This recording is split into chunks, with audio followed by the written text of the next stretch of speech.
Hey guys, tonight's story takes us somewhere loud, blood-stained, and quietly terrifying.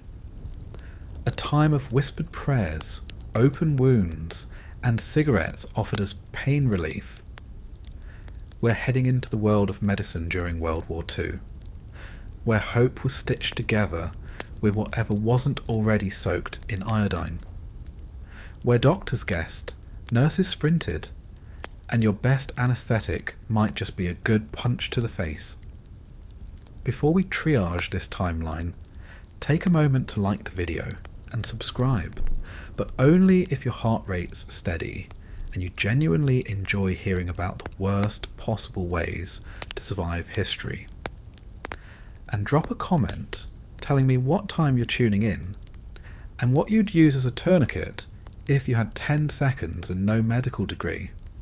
Now, dim the lights. Maybe wrap up in a warm blanket that doesn't smell like a field hospital. Let the hum of the fan be your distant artillery. And prepare yourself for a night under the scalpel of history. Congratulations! You've just snapped awake on a litter made of rough poles and a repurposed ground sheet, somewhere on the ragged edge of 1944. Your ears are ringing with the last thing they heard, an 88mm shell's temper tantrum, and your nose is full of antiseptic that can't quite drown out the metallic punch of fresh blood. For half a second you have no idea who you are, why you're horizontal, or why the sky is the wrong way up.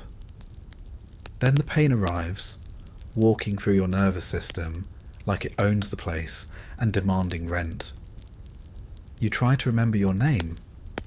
A medic leaning over you shouts something that might be private, might be don't die, might be both. He smells like mud, sweat, and too many cigarettes crushed out on too little sleep. Identity is slippery here. You used to be a person with a hometown, a favourite breakfast, and opinions about baseball. Now you're a casualty tag tied to your boot. A pulse to be kept inside its cage long enough to reach the next treatment station. The tag reads GSW left thigh. Gunshot wound, neat abbreviation, messy reality. You want to point out that there's also shrapnel in your shoulder, but talking feels like trying to whistle through gravel. The medic slaps a sulphur packet over the thigh wound, white powder that stings like betrayal, then tapes it down with gauze, rationed as carefully as ammunition. Antibiotics exist, miracle drugs born in quiet British labs and American factories. But penicillin isn't a household item. It's combat currency. Every 300mg glass vial might be the only reason a limb stays attached, or a lung keeps drawing air, or a soldier makes it home to argue about rent prices. You wonder how many vials you're worth. 2 stretcher bearers hoist you, one at the head, one at the feet, and jog toward the regimental aid post. Their boots splash through something wetter than mud. You don't look. In the half second when your vision clears, you catch the landscape. Blasted orchard trees, a farmhouse roof folded like bad origami, and medical orderlies in red-stained aprons barking triage grades. Somewhere out of sight, a chaplain murmurs last rites over a kid who still has freckles. Shells rumble in the distance, apologising late. Welcome to your new address, the Chain of Evacuation, World War II edition.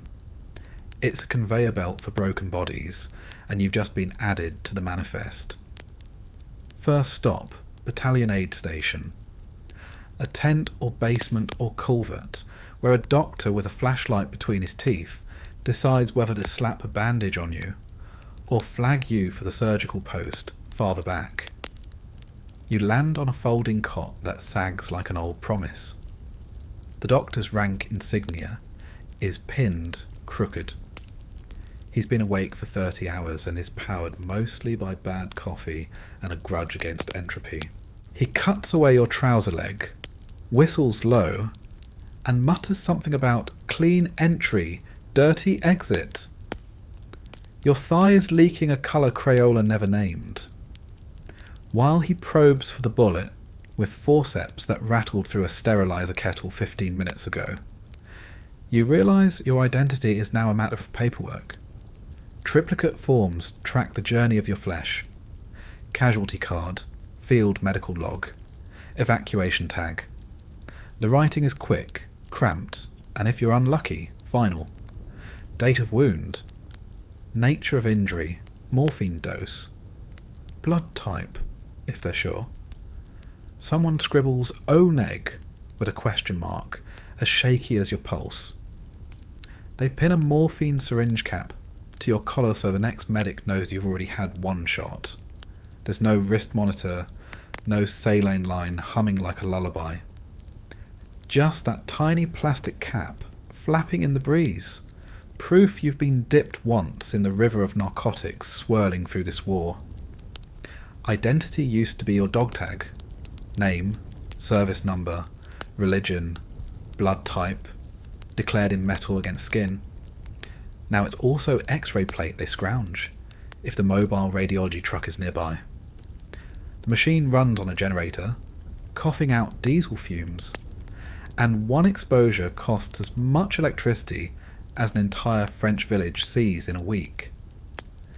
They slide you under the cold eye of the device, snap an image, and someone shakes the film like a Polaroid that won't be invented for another 3 years. A radiographer holds it up to the light, squints, and murmurs, slugs lodged near the femoral. He's going to need the surgeons at the CCS. Casualty clearing station. Your next destination, if the roads stay open and the Luftwaffe minds its own business for an hour. Your sense of self shrinks further. You're not a volunteer who enlisted because the recruiter looked at you with movie poster eyes. You're a problem to be processed. A calculation. Blood pressure times distance to hospital divided by available transport. Speaking of transport, here comes an ambulance, more like a tin bread box on wheels, backfiring as it bumps over shell holes. They load you in with 3 other men, one unconscious, one reciting the Lord's Prayer in a loop, one babbling about Coney Island hot dogs. The driver slams the door, and for a moment darkness folds over you like blackout curtains. The engine coughs to life. Every jolt sends a lightning bolt through your thigh, though you'd swear the real pain is in your shoulder, your ribs, your pride. The interior smells of iodine, fear, and a nurse's perfume that clings to the wool blankets like a ghost of better times. She's perched on a jump seat, shouting vitals to the driver over the roar of gears. When she realises you're lucid, she leans close, checks your pupils with a penlight, and tries out a half smile that says, "I've seen worse." It doesn't help. You remember that nurses in this war are half Florence Nightingale, half longshoremen, expert at lifting dead weight and swearing in 2 languages. Her name tape reads Evans. To you, she is every angel painting your childhood church decided to leave out. Outside, shells drum a steady tattoo, but the ambulance keeps rattling rearward along the corduroy road. After 20 minutes that feel like 2 lifetimes, it breaks hard beside a row of canvas marquees striped with dried mud. Casualty clearing station, the front line's last lifeboat before the sea of surgeons farther back. They wheel you down a corridor of duckboards into the resuscitation tent, where the air is thick with ether, blood, and the low chant of medics counting pints. Someone sticks a thermometer under your tongue. Someone else takes your pulse and shouts, 93 and thready. A major in a sweat-soaked surgical gown studies your x-ray, taps the cloudy blob lodged against your femur, and announces, If it hasn't nicked the artery, we can salvage the leg. Prep him. You're stripped, scrubbed with chlorhexidine that burns like liquid sandpaper, and rolled toward the operating table, an aluminum slab under naked bulbs buzzing with flies. They clip a transfusion line to your arm. Blood type O negative finally confirmed. The bag hanging above you carries some stranger's life force, maybe collected just hours ago from a GI who fainted into orange juice and went back to his unit. The plasma is still warm. An anaesthetist appears, twirling a syringe between fingers stained yellow from tobacco. Sodium pentothal, liquid firewall between you and pain. He warns it might sting, like you'll notice. He pushes the plunger, and the tent ceiling begins to ripple like pond water. Your last coherent thought is bizarrely mundane. Will I wake up with a plastic splint, or a wooden one? Because that's how medicine works in 1944. Industrial ingenuity duct taped to century-old improvisation. Identity slips again. Consciousness fades. You think you hear Glenn Miller playing on a battered field radio, but it might just be your heartbeat drumming a swing rhythm against your eardrums. Either way, you surrender to the drug, tumbling backward through the dark, hoping the surgeons are gentler than the war. And somewhere, pinned to your blanket, another tag records the time anesthesia started, the dose, and a single optimistic phrase. Prognosis. Guarded.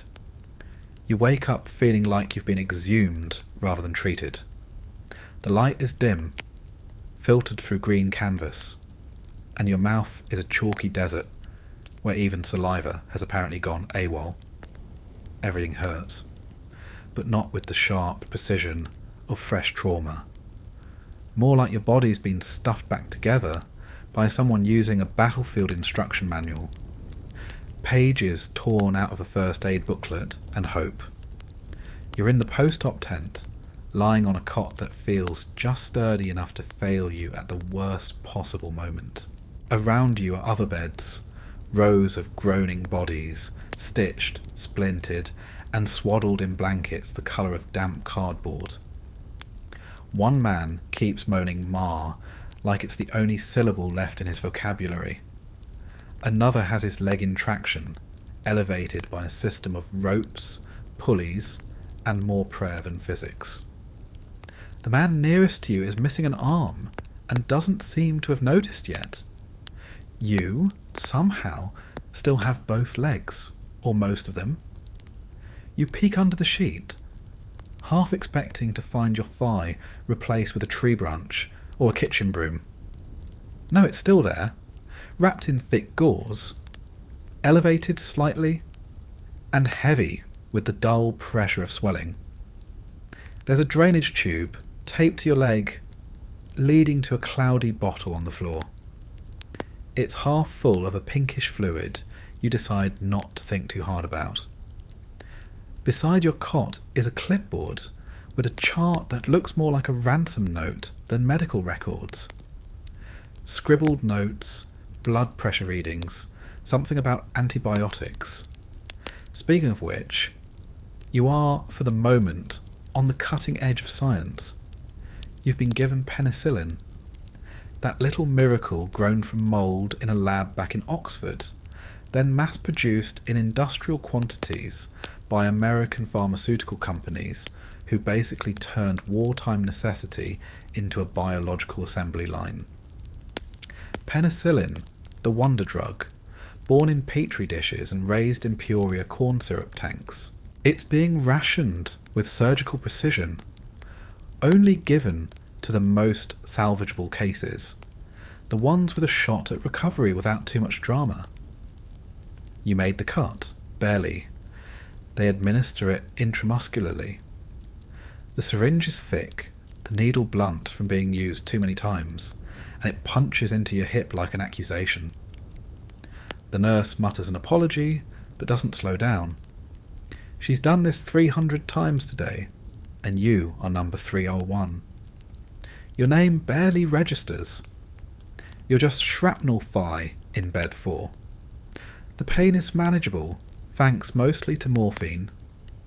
They track your doses with religious fervour, pencil marks on your chart, and a running log in a notebook clipped to the IV stand. Too little and you'll scream. Too much and your breathing might stop before your heart gets the memo. Somewhere in between is the sweet spot. Lucid enough to not bite through your tongue. Fogged enough to not care if you did. You overhear voices. Doctors in hushed tones doing rounds. They talk about debridement, which, if you're lucky, just means removing dead tissue. If you're unlucky, it means they'll reopen the wound tomorrow and dig around with scalpels while you try not to cry in front of strangers. Wounds must be cleaned aggressively. Every shard of cloth, every sliver of metal, every grain of soil carries bacteria that loves soft human tissue like a boarding school loves tuition. Gas gangrene is the monster everyone fears. A clostridial infection that spreads faster than anyone can cut. If the area around your injury turns grey or starts to stink like roadkill in summer, they won't hesitate. Knife first, explanation later. That's the protocol. They'll saw off the limb, cauterize the stump, and pray the infection hasn't gone systemic. If it has, you're done. Not metaphorically. Done. You don't want to ask questions, but your curiosity won't shut up. You whisper to a passing nurse, and she tells you they used ether during your operation. A brutal anaesthetic. It works, but it's unpredictable. Makes some people vomit, others sing, some flail so hard they have to be restrained. It's stored in brown bottles that smell like a pharmacy got in a bar fight. Administered with gauze over the face, slowly dripped until your eyes roll back and your limbs go limp. You ask what would have happened if they ran out. She just shrugs and says, whiskey, or a solid knockout blow. That's comforting. You're lucky by 1944 standards. In 1916, you'd have been left to die on the battlefield, or worse, patched up by someone who thought cleanliness was an overrated luxury. But progress, however ugly, has marched on. Antibiotics are here, X-rays are mobile, and field surgeons now wash their hands like it's their religion. Sort of. They don't always have time. They don't always have soap, but they're trying. In a pocket somewhere on your uniform, or what's left of it, is a small morphine syringe you never got to use. It looks like a toothpaste tube with a tiny needle on the end. Troops were taught to jab it into their thigh in case of serious injury, mark their forehead with an M in pencil, and wait. Sometimes it worked. Sometimes the pain outran the drug. Sometimes the guy with the pencil forgot to mark your head, and you got dosed twice. That's how people stopped breathing. As the morphine fog rolls over you again, you remember training films where clean actors in neatly pressed uniforms explain how efficient it all is. How fast wounded soldiers are moved through the medical pipeline. How everyone gets what they need. The reality, laid out across these cots, is that it's all held together with grit, adrenaline, and sheer denial. The pipeline leaks. It bends. It breaks. People fall through. The man to your left dies at 2:14 a.m. You know this because someone marks it on his chart and folds a sheet over his face with the same practiced efficiency as rolling a bandage. No one cries. No one pauses. They just make space for the next broken body. There's always a next. You're not sure if you're hallucinating or if someone nearby is actually playing a harmonica. It sounds like the theme to something old and sad. Maybe it's just the wind pushing through the canvas seams. You think about your mother, about hot water, about a time when the worst thing in your life was a scraped knee or a flu that passed in a week. Here the flu can kill. Pneumonia stalks the wounded like a second sniper. Even a head cold can bloom into a lung infection that finishes what the bullet started. A doctor checks on you again. This one's younger than the last. He has circles under his eyes, deep enough to hide secrets. He shines a light into your eyes, checks the drainage bottle, nods. Says nothing about whether you're getting better. Just, well, we'll keep watching. You wonder who's watching him. You drift again. When you come back, it's daylight. The tent is hotter now, sticky with the scent of unwashed bodies and antiseptic that lost the war hours ago. A nurse changes your bandages.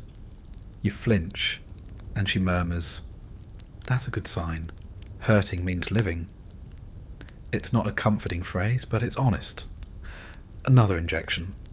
Penicillin again. This time it burns more. The nurse explains that some men develop reactions. Rashes, fevers, full-on anaphylactic shock if they're unlucky. You ask if you're allergic. She says, "You'd already know." Probably. The orderly at the far end is stacking blood bags like they're ration tins. Donated, labelled, chilled in portable coolers that resemble miniature coffins.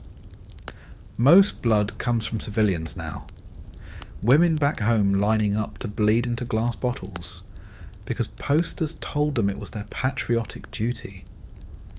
You wonder if one of them smiled while doing it. You wonder if she had a name like Ruth or Eileen. You silently thank her and pass out again. Your next moment of clarity comes during transport. Again. This time on a different stretcher, heading toward a hospital train. The train smells like rust and boiled cabbage. Every compartment is a makeshift ward. Rows of stretchers hang like hammocks from the walls, swaying with the motion of the engine. The train lurches forward, a beast of iron and effort dragging its cargo of fractured humanity back toward the coast. Nurses move between bunks like ghost conductors, administering morphine, changing dressings, and writing notes by lantern light. You catch snatches of conversation. Someone's gangrene cleared. Someone else didn't make it. A man on the bottom bunk is crying in German. You realise he's a POW. Medicine doesn't care what uniform you wore when you bled. You're handed a tin cup of broth. It tastes like fatigue and old onions. You drink it anyway, grateful for warmth. Someone left a half-smoked Lucky Strike on the edge of a windowsill. It's still lit. For a moment, you can almost pretend it's peacetime, and this is just a bad train ride home from a job you hate. But then the whistle blows. The train keeps moving. The war doesn't stop, and neither does the pain. You're not sure what wakes you next. Maybe it's the brakes squealing. Maybe it's someone groaning in the bunk below. Or maybe it's just the pain, which has developed a schedule of its own. The morphine's faded, and now your thigh throbs in sync with the train wheels, a rhythmic reminder that you're still alive. Alive, in theory. In practice, you feel like someone partially reassembled you, got bored, and left the instruction manual in the mud. The hospital train has pulled into a siding somewhere behind the front, maybe a few miles from the coast, maybe in France, maybe in Belgium. It's hard to tell. Signs are handwritten. Trees look the same in pain. You and your travelling ward mates are unloaded by medics who wear the expression of men who have done this hundreds of times and will do it 100 more. They lift you like cargo, carefully but not delicately.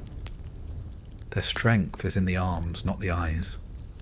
You're wheeled into what looks like a converted school, or maybe a church. Someone's drawn blackout curtains over the stained glass. Medical posters cover the chalkboards. Wash hands, save lives. Silence, healing. You roll past a wall with a painted alphabet, and a rack of bloodied crutches leaned against it like children waiting for roll call. Someone has scrawled "MASH before it was cool" on a doorframe in pencil. You don't laugh. You're too tired to even blink properly. Inside, there are rows of cots again. Everything in this war comes in rows. Bunks, bodies, bullets, beds. You're settled into one with slightly less creak than the last. A nurse pins another tag to your blanket. You don't bother reading it. You already know. Your identity is just a sequence of injuries, dosages, risk factors. They know your chart better than your name. It's safer that way. You meet your ward doctor the next morning. He's clean-shaven, hair parted like a regulation manual, and eyes so bloodshot they might have been dipped in grenadine. He looks about 30, or 50. Hard to tell. War ages everyone the same. His voice is quiet, efficient. "You're healing," he says, which sounds suspiciously like a lie, but you accept it. "No infection yet. You'll be debrided again this afternoon." That's doctor speak for, "We're going digging. Again." By now you've accepted that healing is not a linear journey. It's more of a slippery hill covered in broken glass and medical tape. Today you're strong enough to sit up. Tomorrow you might spike a fever and hallucinate that Roosevelt is playing cards with Churchill on your pillow. Progress depends on the whims of bacteria, the strength of donated penicillin, and whether or not your body decides to quit just out of spite. A Red Cross volunteer brings you a book. It's missing half its pages. Another man down the row trades a chocolate bar for 2 cigarettes and half a pair of dry socks. Outside the window, a cart creaks by full of discarded boots. Some still have feet in them. You stop looking out the window after that. Later, the ward nurse lets you use a metal urinal pan. It's humbling.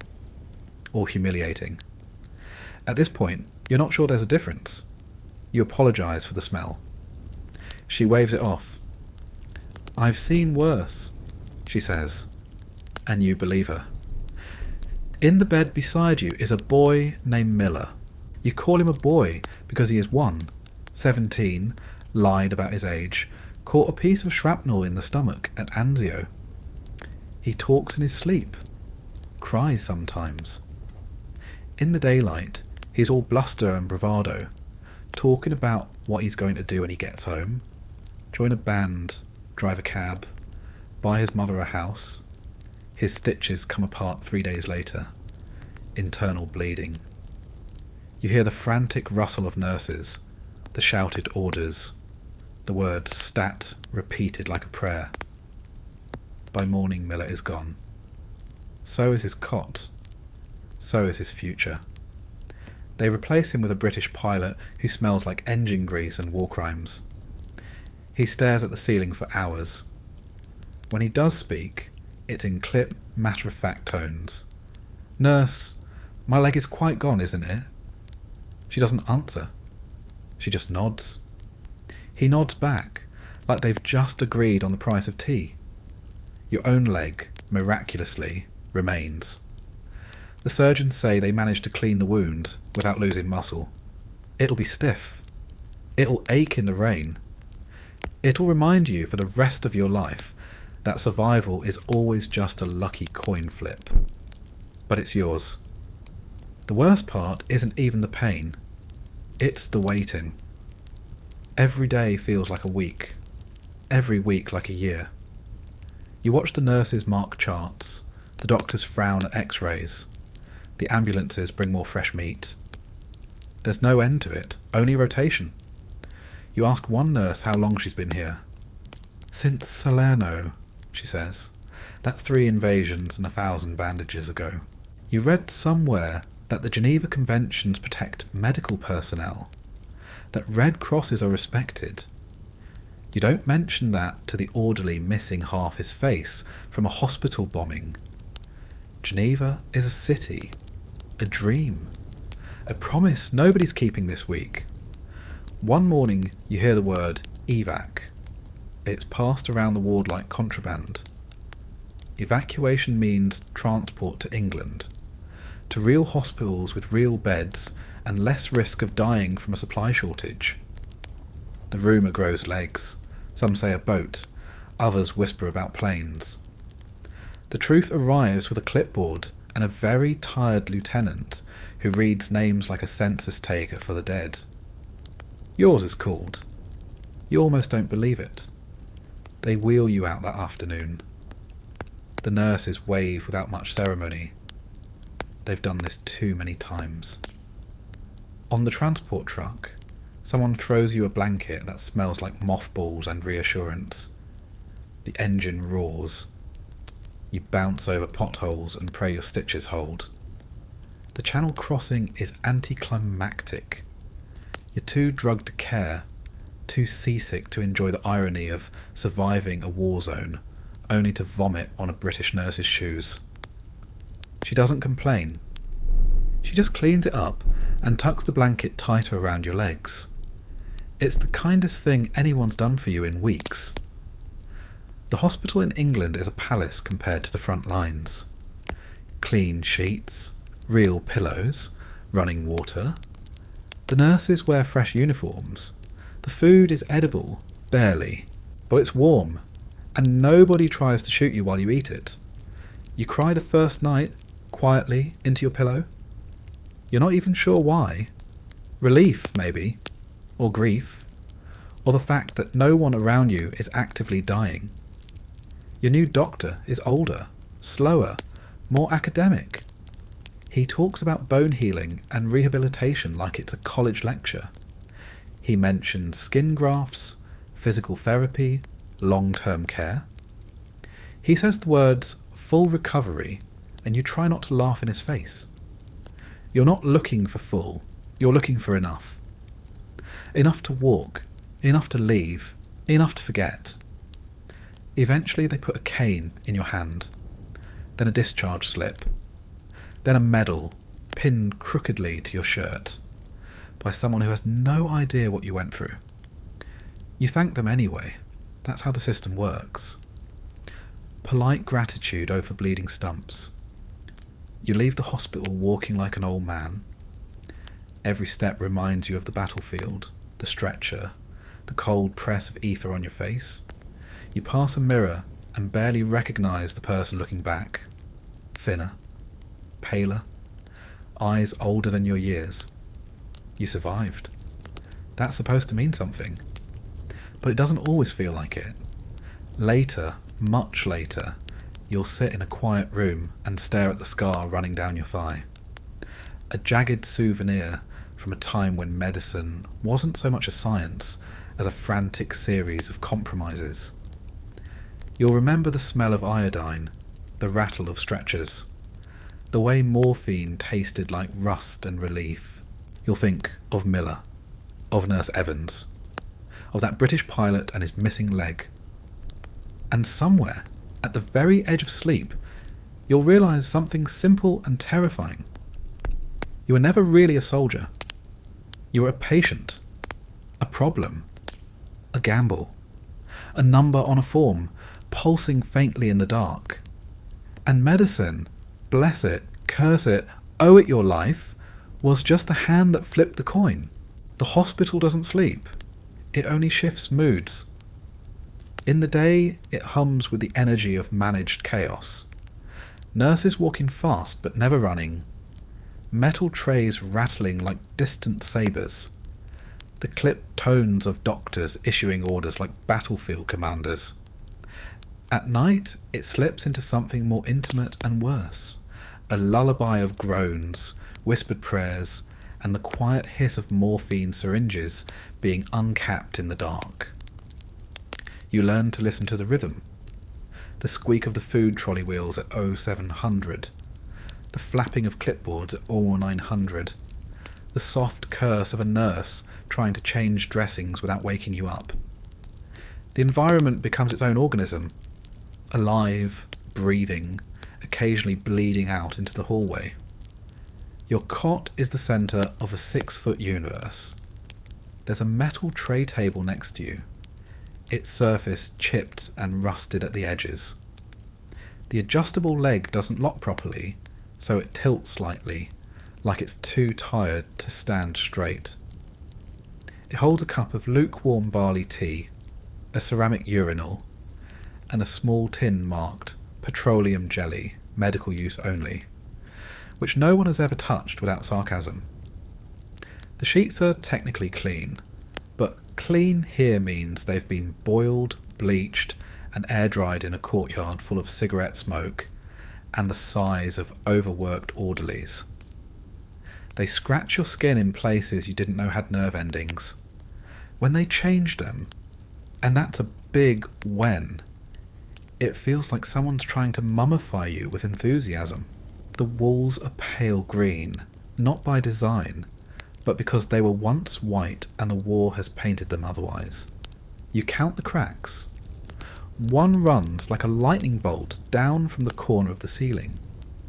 Another curls behind the radiator like it's trying to escape. You give them names, like inmates do with cockroaches. Light comes from overhead fixtures that flicker every few seconds, like the universe blinking. Fluorescent tubes that hum when they're not supposed to, and buzz like angry bees when you're trying to sleep. During blackouts, they switch to dim lanterns that throw monstrous shadows on the far wall. For a few terrible moments each night, the shadows look like soldiers advancing. The air carries its own soundtrack. Antiseptic, body odour, burnt rubber from wheelchairs with bad brakes, something faintly metallic that might be dried blood, or maybe just the memory of it. Occasionally a breeze drifts in from a nearby window that's never fully shut. You smell wet leaves, old brick, and rain on canvas. Then the wind shifts and brings in the latrines. You try not to breathe too deeply. Across from you, another patient wheezes like a punctured accordion. You don't know his name. You've decided not to ask. Names make things real. Real things don't always last. It's easier to think of him as cough 2 beds over, like Shiver Boy by the door, or amputee who cries in Latin. Everyone gets a nickname, no one wants a connection. The nurses mark time with efficiency and eye bags. Their shoes squeak, their pens scratch, their faces say, "I don't have the bandwidth for your existential crisis." They are kind, mostly, but kind in the way a tired mechanic is kind to a machine that keeps breaking. If you start bleeding, they will catch it. If you start talking too much, they will walk away. The male orderlies are different. They joke too loudly and laugh too hard. They slap each other's backs and complain about the food, even when they're not eating it. They carry the dead to the cold room with the same grip they use to carry supplies. They're numb, and if you were them, you'd be numb too. Once a week, if weather, time, and God allow, they bathe you. It's not glamorous. They wheel you behind a curtain, strip you down with mechanical indifference, and sponge your skin like they're scrubbing a dish they're not fond of. The water is lukewarm at best. It pools in your clavicle, seeps under the bandages, and drips down to the mattress. You shiver. They towel you off with rough linens and mutter something resembling praise. Not as gross as last time. You're issued a new gown. It ties in the back, except you can't reach the ties, and neither can the guy next to you. So you wear it loose, flapping like a defeated flag. Your legs peek out from the sides, and every movement feels like you're auditioning for a role in a tragic farce. There is a clock on the wall that doesn't work. No one fixes it. It's stuck at 3:26, No one knows if that's AM or PM. You start calling it the eternal hour. When someone dies, you imagine their soul slipping out at 3:26 exactly, just to spike chronology. Your bedpan becomes a roommate. At first it's shameful, metallic, cold, humiliating. But eventually you develop a routine. You signal for it like a gentleman requesting tea. The nurse arrives, gloves snap and all, and you go about your business while staring into the ceiling cracks. Later, they take it away without a word. Dignity dissolves fast in places like this. There are radios sometimes. Someone down the hall listens to the BBC News in hushed tones, as if they might be arrested for hearing too much. Another patient has a phonograph, ancient, cracked, and blessed. He plays Ella Fitzgerald, and for 3 minutes the war outside recedes into something manageable. Then the record skips, and reality comes pouring back like disinfectant into a fresh wound. Rain is frequent. It taps on the windows like a polite artillery barrage. During storms, the leaks return, small drips that form in the corners of the ceiling. Buckets are placed underneath them with casual familiarity. One nurse calls them the percussion section. You stop noticing the drips. You stop noticing a lot of things. Time becomes abstract. You sleep in patches. You dream in fragments. Days blend into each other like watercolours left in the rain. Meals come in 3 variations: grey, yellow, or liquid. Sometimes there's bread. Sometimes there's broth. Always there's a spoon. The food tastes like boredom boiled to death. The chapel is at the end of the hall. A tiny room with a wooden cross, a cracked hymnal, and the smell of old furniture polish. You go once, out of curiosity. A chaplain offers a prayer. You ask if he can bless your femur. He laughs. You don't. There's a man 3 beds down who thinks he's still in combat. Every night he screams for cover and tries to crawl under his mattress. They've tied him down twice. The doctor calls it combat fatigue. The nurses call it another one. You don't know what to call it. You just know you're afraid you'll wake up like that too. Eventually someone brings you a mirror. Just for a moment. Just to check you're healing. You see your face for the first time in weeks. It's paler. Thinner. Your eyes look bruised. There's a scar near your jaw you don't remember getting. You look like you've survived something. You look like you might not have. The bed creaks when you shift. Your bandages pull when you breathe. The IV hums in your ear like a lullaby sung by a robot. Somewhere nearby, someone is dying. Somewhere farther, someone is being born into a world where this place is already part of the past. You stare at the ceiling, at the cracks, at the eternal hour, and you exist. Not well, not whole, but undeniably still here. Morning is announced by a coughing symphony that rolls through the ward like an untuned brass band. Someone tries to clear his throat, fails, tries again, and the whole section joins in. Wet hacks, dry barks, ragged hisses from punctured lungs. A nurse strides down the aisle, clapping her hands, not to quiet anyone but to keep herself awake. She smells of carbolic soap and impatience. When she passes your cot, she checks the chart, feels your forehead, then squeezes your toes through the blanket to see if they still belong to you. Apparently they do. She moves on. Breakfast is ladled onto enamel trays that once had colour, but long ago surrendered to dishwasher blur and battlefield grime. A lump of reconstituted oats sits beside a scoop of something the kitchen insists is stewed apple, though it tastes like surrender. Tea arrives in dented mugs. The tannins are strong enough to tan leather, which is the point, caffeine disguised as comfort. You force it down, because refusing food here is like refusing a life raft. Anyone who does it is quickly ignored by the crew. After breakfast, the day fractures into tasks that masquerade as order. Bandage rounds begin.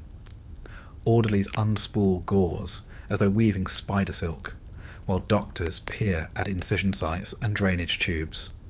They speak an Esperanto of medicine and machinery. Numbers, Latin roots, improvised slang.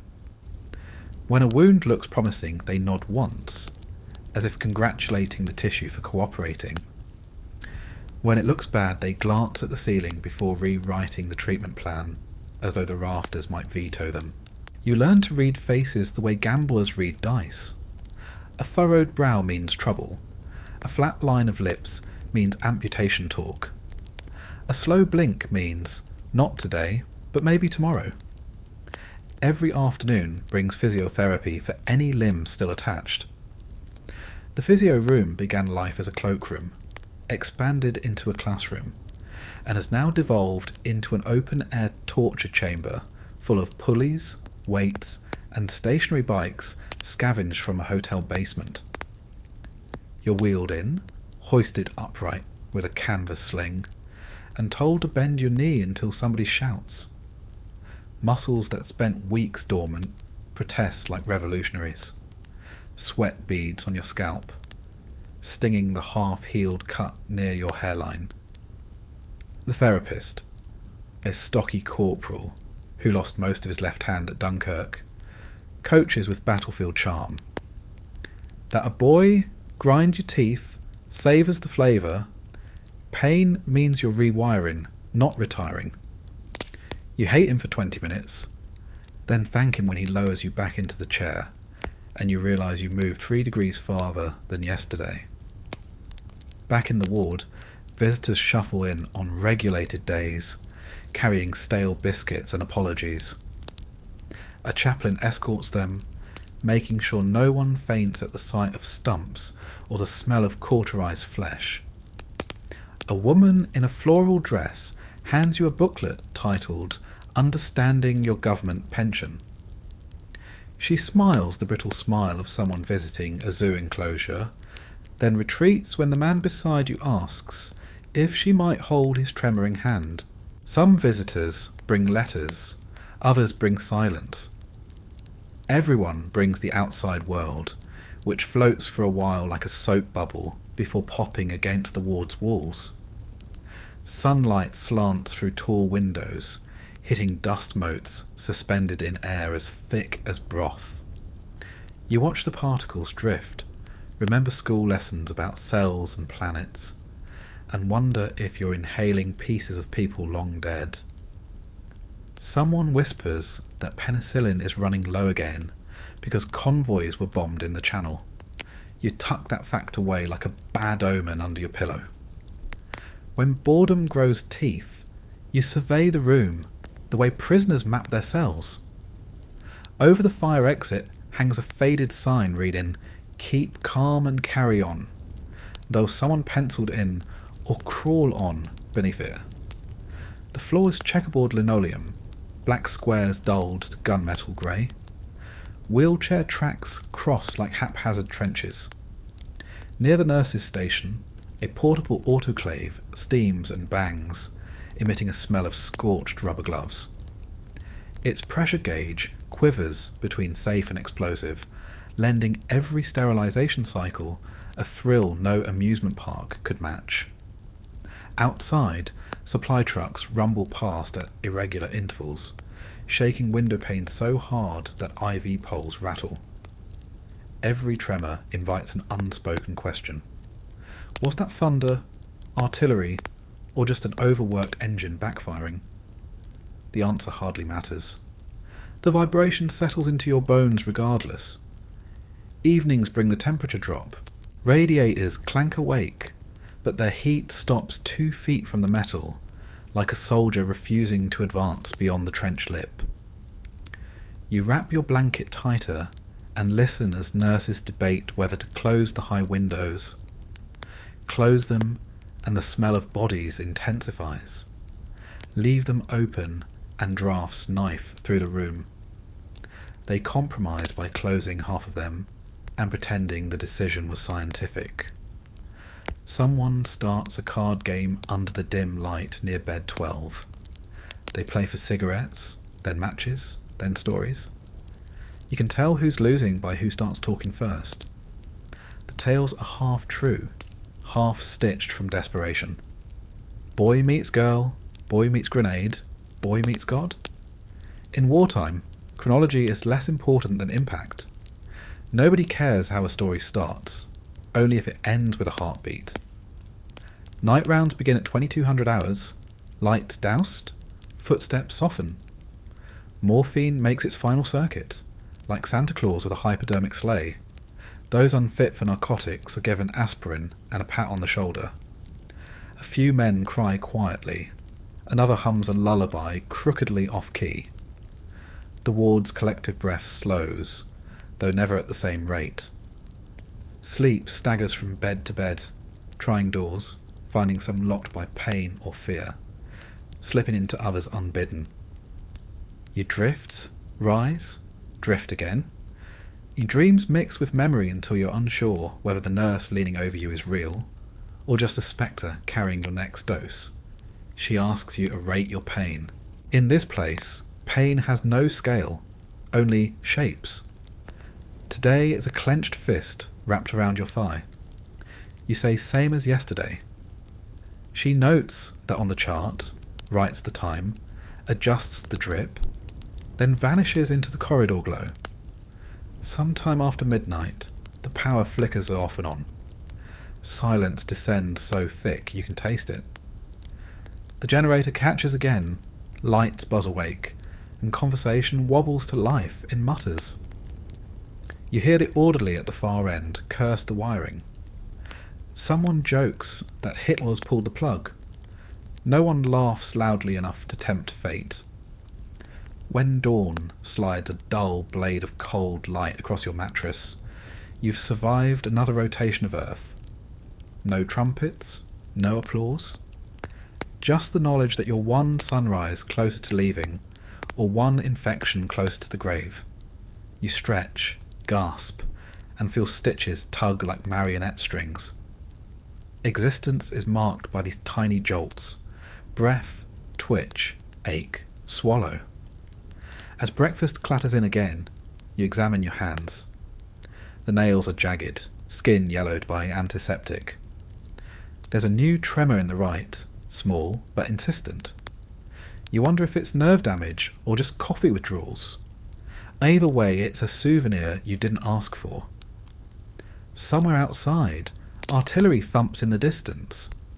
The building shivers, dust falls from the rafters, and every heart in the ward skips a beat before remembering.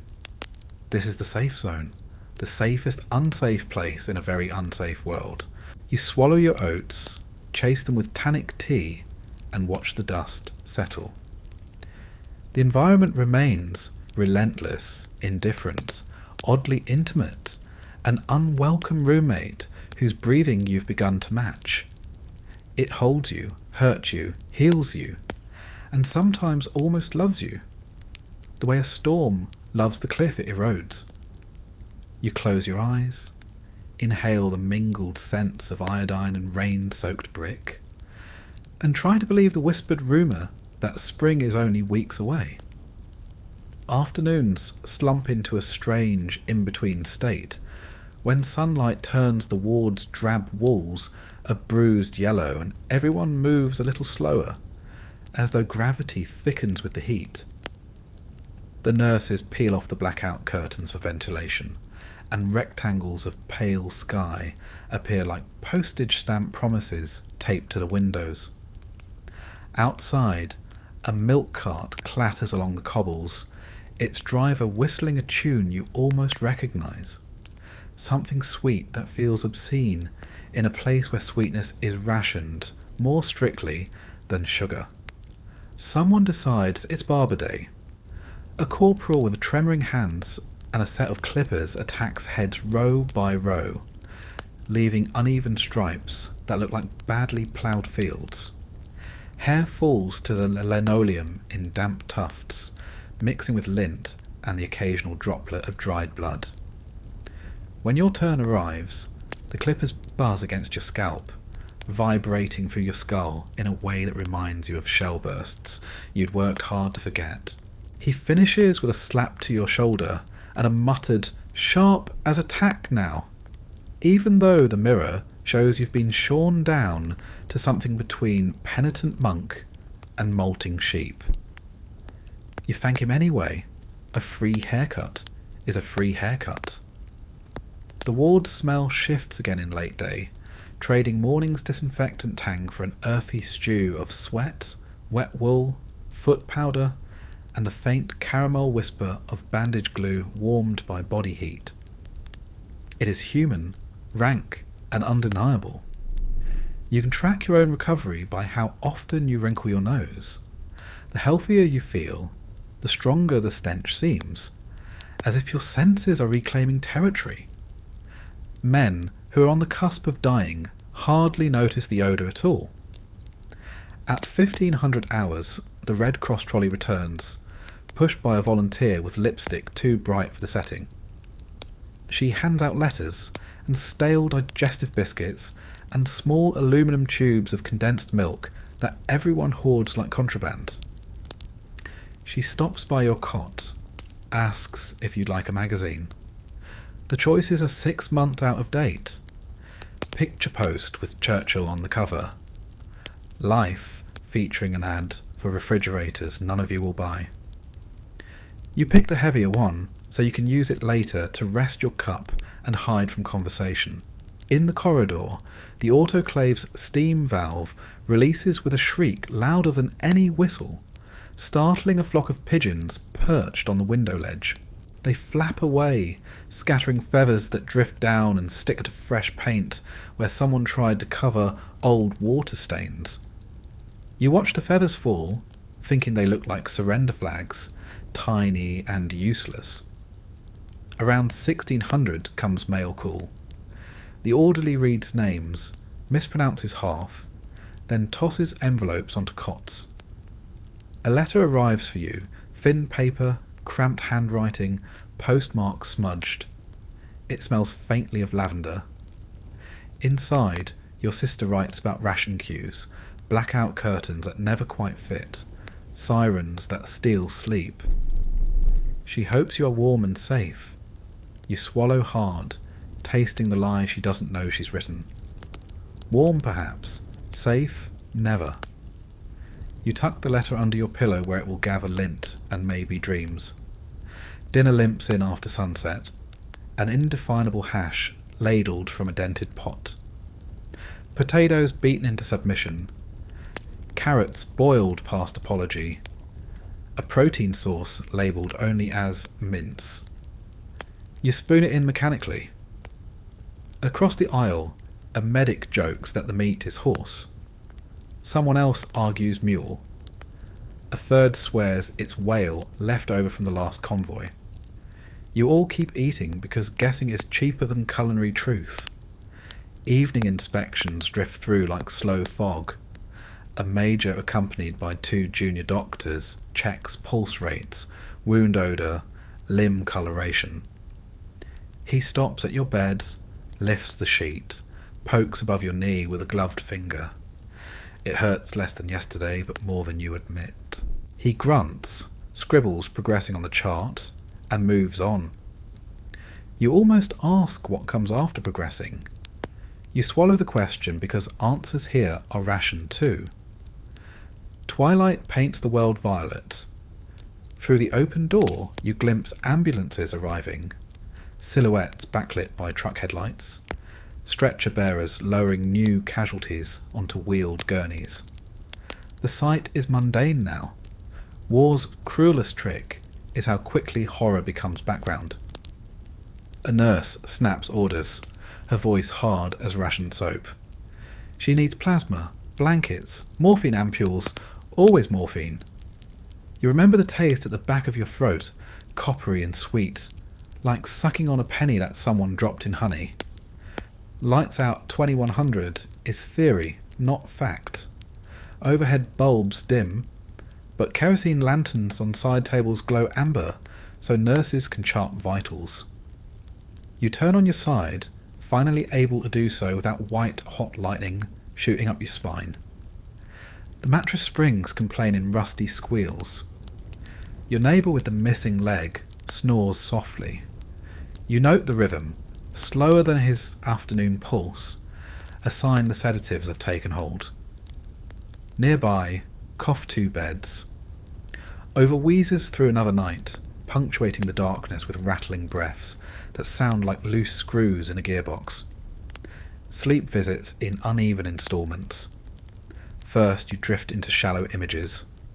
A beach you played on as a child. The water cold, the sky impossibly blue. Then comes the dreamless void, mercifully blank. It lasts minutes, hours, no telling. Without warning, you jerk awake, heart sprinting. The ward's dim shapes unfamiliar, until your ears catch the usual background drone. Distant artillery, the click of an IV valve, a nurse humming White Cliffs of Dover under her breath. Safe again, if safe means breathing inside four walls while death paces the perimeter. Somewhere after midnight, a storm rolls in. Rain drums the roof, thunder growls. Lightning snaps white against window glass, silhouette of the oak tree outside thrown large across the ceiling. For a heartbeat, the ward looks like a cathedral. Arching shadows, an altar of cots. The boy across from you crosses himself unconsciously, lips moving with prayers he forgot he remembered. You stare at the tree's phantom branches etched above, thinking they look like X-ray images of shattered ribs. A nurse walks the aisle with a flask of cocoa, rarer than penicillin, brewed from powder that tastes faintly of cardboard and hope. She pours a half cup for anyone awake. You cradle the tin mug between palms, welcoming warmth. The cocoa coats your tongue, bittersweet, thicker than the broth they call soup. It reminds you of childhood winters. Frost on windows, coal fire, mother calling you in. The memory hurts more than the stitches. You sip slowly, prolonging the ache. When the storm passes, the ward settles. Rainwater trickles down gutters, tapping out a lullaby. Someone mutters in dreams. Someone else laughs. A short burst, then silence. You lie back, staring at the cracked plaster overhead. A droplet dangles from the ceiling's lowest fissure, swells, falls onto your blanket. You imagine each drop as a second, measurable proof that time marches even here. Dawn bleeds in pale and unremarkable. The night nurse makes her final notes, hands over the ledgers to the day shift, and disappears like a spectre before sun can catch her. The day sister enters, crisp uniform, cigarette dangling before coffee. She claps, declares it another beautiful morning, a sarcasm so sharp you almost smile.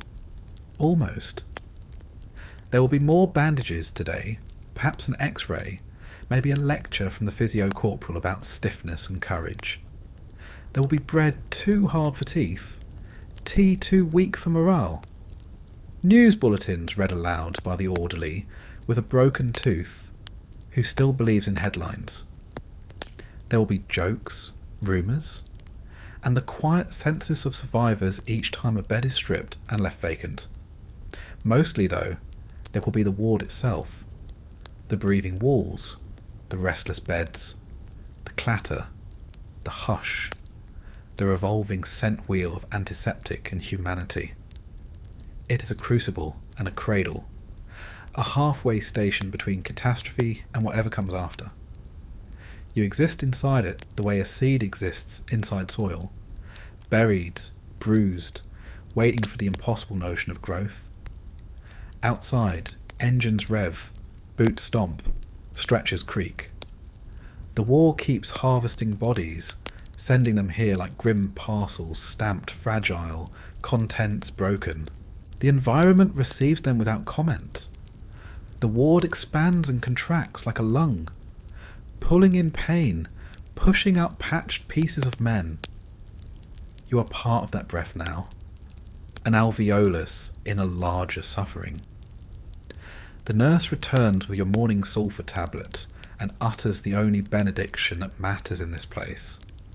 Still with us? You nod, swallow the pill dry, and answer with a rasp that might one day become a voice again. Another day begins. The ward exhales.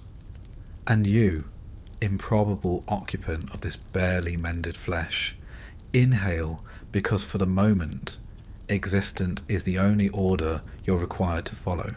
Your new job is recovery. Not the gentle kind. Not rest and relaxation on a soft couch with crossword puzzles and vitamin C. No, this is industrial strength healing. The wartime variety. The sort that demands effort from people already in pieces. It starts before sunrise. A nurse touches your shoulder like she's waking a minefield. Time for vitals. You squint at her through the murky haze of broken sleep and morphine residue, but it's no use. She's already sliding a thermometer under your tongue, looping the blood pressure cuff around your arm, and scribbling notes before you've finished swallowing air. There is no snooze button in military medicine.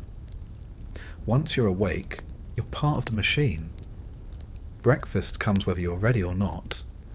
Usually porridge, sometimes bread, always beige. You eat it without appetite, chewing like it's a timed event. You know better than to ask what's in it. Even the kitchen staff can't tell you. They stir it with paddles, not spoons, like they're laying mortar. After breakfast comes the real work. Physical therapy, which is a phrase that sounds helpful until you realise it translates to supervised agony. You're wheeled to a rehab ward, repurposed from a storage room.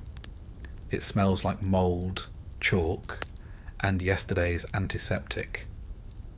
There are exercise mats stacked in the corner like unwashed laundry, parallel bars covered in old handprints, and resistance bands that look like leftover slingshot ammunition. Your physiotherapist is a cheerful sadist named Sergeant Dawson. He's built like a filing cabinet and talks in maxims. Pain is weakness leaving the body, he says, while adjusting the angle on a leg brace that looks like something salvaged from a torture museum. Sweat's just your dignity escaping. Every sentence sounds like it should be cross-stitched into a nightmare. You're made to sit upright. Already a challenge. Then swing your legs over the edge of the bed. A nurse helps you balance, while Dawson shouts encouragement like he's coaching you toward an invisible finish line. Come on, use that thigh. There are lads walking on one leg, and you've got almost two. You try. Your muscles don't. They seize like an engine with no oil, scream through scar tissue, and deliver electric pulses of protest straight to your spine. But you move. Half an inch, maybe less. Enough for Dawson to clap once and say, "Progress." After that, it's pulley work. Arm raises, finger curls, neck tilts. Someone across the room is being taught to hold a spoon again. Someone else learns to button a shirt using only one hand. The room echoes with wheezing breath, metal creaks, and the occasional thud of someone fainting. Your body feels like a bombed-out building. You're inside, sweeping rubble with a toothbrush, hoping there's still plumbing underneath. By 10 a.m, you're wrung out like laundry on a crank roller. You slump back in your cot, sweaty and shaking, unsure whether to vomit or cry. A nurse wipes your forehead, offers a drink. Not water, that's still suspect. Warm barley tea, thick and bitter. It coats your throat like disappointment. You close your eyes for 5 minutes before the next round begins. Wound cleaning. This is not gentle. This is industrial maintenance. Your bandages are removed with a wet hiss. The gauze sticks to scabs like a second skin and tears away pieces you were hoping to keep. A nurse named Lang holds your leg, while another pokes the wound with a cotton swab dipped in antiseptic. It burns like you've been salted. You make a sound you don't recognize. Lang murmurs, "That's how we know it's working." There's no anesthesia for this. You get a strip of leather to bite if you're lucky. Today you're not. You grip the bed rails and recite multiplication tables, which somehow helps. 4 times 6 is 24. 5 times 6 is 30. 6 times 6 is another scream caught behind clenched teeth. When it's done, you're redressed in fresh gauze and old flannel. You thank them. It's reflex. You're not sure if you mean it. Lunch arrives. It smells like wet newspaper and tastes like fatigue. Boiled root vegetables, mashed mystery meat. No salt, no flavour, no questions allowed. You eat it mechanically. Calories matter more than dignity. Afternoon means writing. You're encouraged to write letters, to stay connected, though no one explains how to connect with a world that kept moving without you. You sit with a pencil stub and an envelope already creased from too many hands. You manage 5 words. I'm still here, mostly. You tear that one up and try again. Across the room, a man dictates to a volunteer. He lost the use of both hands in a munitions accident. She writes carefully, reads it back, asks if he wants to include anything else. "Tell her I miss her," he says. "Tell her not to wait." You stare at your own blank page until the ward bell rings. It's time for the lecture. Today's topic, prosthetics. A specialist arrives with a canvas bag full of limbs. He dumps them onto a table like he's unpacking groceries. Arms with hooks, legs with rubber feet, harnesses and belts and buckles. He gives a speech about mobility and optimism, about living fully and adjusting expectations. His assistant passes around pamphlets titled "Rebuilding the Man." You don't take one. You don't want to rebuild. You want to rewind. After that comes hygiene hour, a shallow sponge bath in a folding screen corner. You're scrubbed with cloths that smell like vinegar and compromise. You try not to shiver.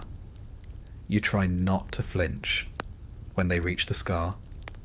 You try not to notice that you've stopped recognizing your own body. Evening comes like a truce. There's dinner, bland, beige, and strangely comforting. Afterward, they play a film on a projector. It's a Wonderful Life, or maybe something with Gene Autry. The picture is grainy, the sound too low, but the flickering light distracts everyone for a while. You watch shadows dance across the ceiling and pretend they're anything else. Night rounds again. Blood pressure, temperature. Any chest pain? The nurse asks with the weary tone of someone who knows the answer, but has to check the box anyway. She adjusts your pillow, tucks the blanket, and pats your hand. Her touch is brief but steady. It stays with you longer than the morphine. And then there's silence. Not quiet, just a different kind of noise. The mechanical breath of the sleeping, the faint whistle of a wind outside, the occasional drip of a faucet not fully closed. You lie there, eyes open, staring at nothing. The pain is less sharp now, but more permanent, like wallpaper. You know it will be there when you wake. This is your labour. This is your job. Not glamorous, not heroic. Just survival, processed 1 inch at a time. You're not forging steel, or manning artillery, or flying recon over enemy lines. You're relearning how to exist. And that, it turns out, is the hardest battlefield of all. There's a strange irony to medical recovery in wartime. Everyone keeps telling you to rest, but no one will let you actually do it. You're always about to rest. After the bandage change. After the physio session. After the temperature check, the sponge bath, the tray return, the blood pressure cuff, the medical lecture, the unexpected surprise inspection by a lieutenant who's never bled in this building but insists it should look cleaner. Every time your eyelids start to sink, someone calls your name, last name only, and hands you a form to sign, a crutch to test, a splint to evaluate for future mobility. Even stillness is scheduled here. They don't just want your body to work again, they want to record it working. There's a clipboard by your bed now. Everyone who touches you writes on it, notes in shorthand, initials, symbols you don't understand.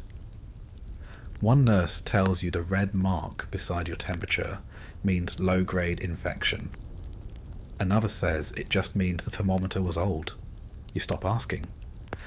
At 1400 hours, you're called to the mobility ward. The journey from bed to wheelchair is a full campaign. It starts with a pivot. Your bare feet on the linoleum, skin dry and warm like leather left in the sun.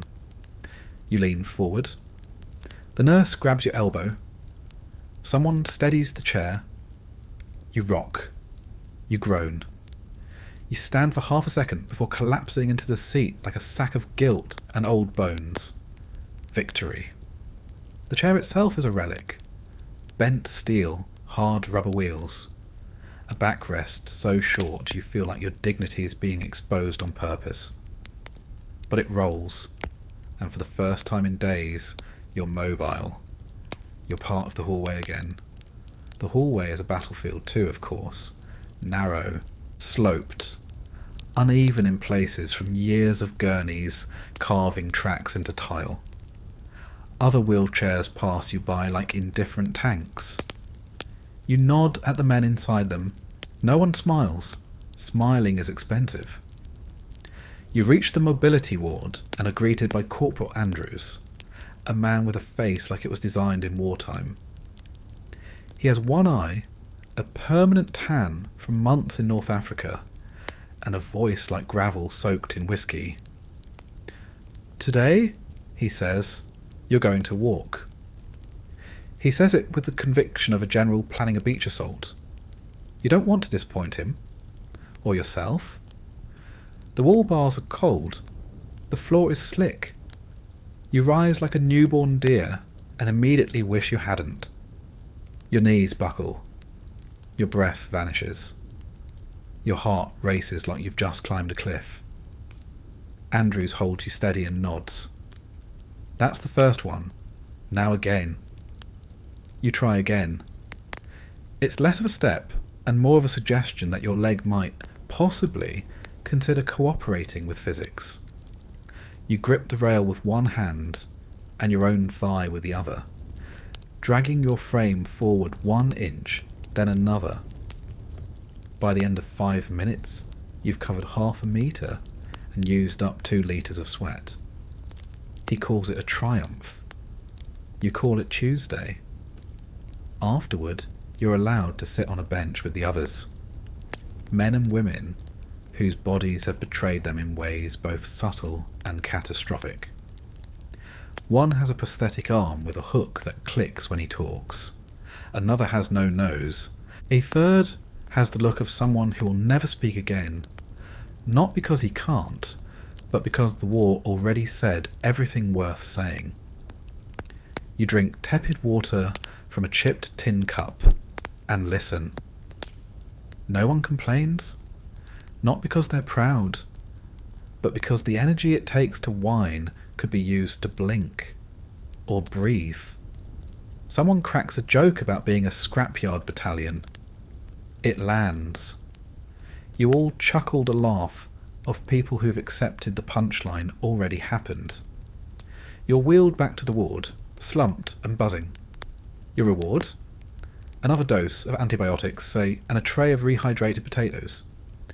You eat like a machine now. Calories are numbers, not nourishment.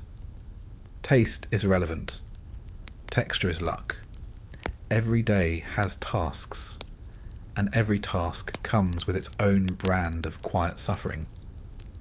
Washing hair is one. They do it rarely, with water that's too cold and hands that are too hurried. They tilt your head back into a basin and scrub like they're trying to erase your memories. The soap is institutional. Your scalp tingles for hours, like it remembers being treated with dignity. Laundry is another labour. Not yours, someone else's. But you still live with its consequences. And your clothes come back stiff and bleached. Every shirt fits differently. Every pair of socks has a different idea of elastic. You learn to hoard the good ones. The blanket that doesn't itch. The shirt that smells least like boiled gauze. You hide them under your pillow like contraband. Then there's the job of entertaining yourself. Possibly the cruelest task of all. Time here is thick and slow, like syrup that forgot how to pour. You read everything, even the back of iodine bottles, even a cereal box from 6 weeks ago that someone left on a tray by mistake. You try to play cards but can't remember rules. You try to write letters but your hands shake too much. You sketch once, an outline of the window view, and throw it away. It looked too much like a cage. Some men take up carving, whittling with pocket knives gifted by visiting chaplains. Others write poems they never show anyone. One guy claims he's memorizing the Book of Psalms. Another is trying to beat a fellow patient at chess via a series of notes passed through nurses. The board doesn't exist. Neither of them can move. But every day a new piece falls. One turn closer to something that feels like control. Some tasks are unspeakable. You don't talk about the bedpan slips, the unexpected accidents, the sudden loss of body autonomy. They call it medical indignity in the guidebooks. In practice, it means asking a nurse you barely know to clean parts of you you're ashamed to look at. She does it with clinical grace. You thank her every time. She never says you're welcome. That would make it too real. And still, they push you to get better. Better than what? Better than you were yesterday? Better than the man who died during the night from a ruptured appendix and a hospital with no surgeon on call? Better than the man next to you who stares at his ceiling like it owes him an apology? You suppose they mean better enough to leave? That's the real job here, isn't it? To get back to good enough. Good enough to stand. Good enough to ship home. Good enough to not drain resources someone else might need more. No one says it aloud, but you feel it. You wear it like a second hospital gown. And so you struggle. You stretch. You lift. You walk with wooden crutches that scrape like rats in the walls. You press forward with shoulders that ache from sleeping on thin pillows and dignity worn raw. You heal slowly, incrementally, in centimetres of bruised tissue and fractions of returned motion. You learn to live between goals, between dressing changes and dressing down, between meals you don't taste, and milestones no one marks. The labour is not heroic, it is not cinematic, it is not beautiful, it is dull, it is relentless, and it is absolutely necessary. Because if you don't do this job, you don't get to have another one. There's no bell that marks the end of your shift, no whistle to signal relief. There's just the slow dimming of daylight on the cracked ward windows and the sound of boots retreating down the hall. By 1800 hours, the sun's gone behind the chimney stacks, and what's left of your day hangs in the air like smoke, bitter, aimless, and choking on itself. You lie back, muscles quivering from effort your body didn't vote for, eyes dry from blinking too little and seeing too much.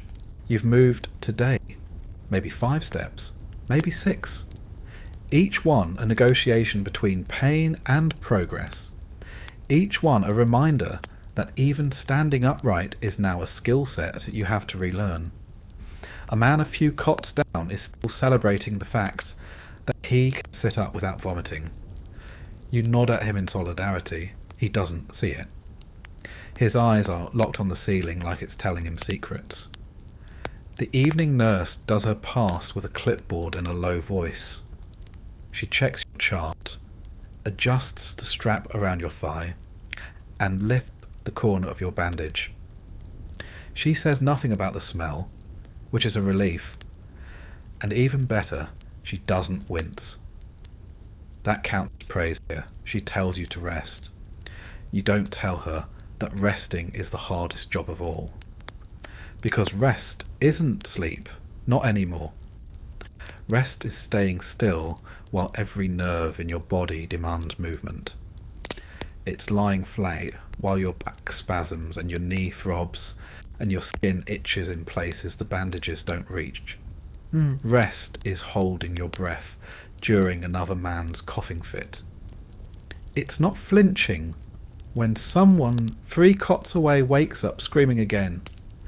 It's enduring the helplessness of watching someone be wheeled out and not come back. There's a mental weight to it too. No calendar here, no ticking clock you can trust. Your time is measured in thermometers and trays, pulse readings and drug dosages. You don't count days anymore, you count since. Since the surgery, since the fever broke, since the man next to you stopped responding to his name. Time has become a fluid, thick, slow, and hard to clean off. And the hardest part of your new labour? Pretending it's going somewhere. That this work leads to something. Because no one promises recovery. They promise functionality, maybe. Reduced pain. Ambulation with support. But normal is a word that hasn't shown its face in weeks. It's a rumour. A luxury. A myth you stopped mentioning aloud. Each movement is loaded. Rolling over. Full body negotiation. Standing up. Tactical operation. Even something as mundane as scratching your nose requires balance, coordination, and, frequently, assistance. You've never been more aware of how many muscles it takes just to shift your weight in bed without making a noise that gives away the fact that you're about to cry. The hospital teaches you this. Dignity is expensive, and most days you can't afford it. There's always another form to sign, another round of medication, another whispered warning about infection rates. You learn how to read doctors' eyes instead of their words. When they glance sideways at your chart before speaking, it means the news isn't good. When they tap their pen 3 times on the rail, it means they're stalling. When they say we're monitoring, it means they don't know and don't want to guess out loud.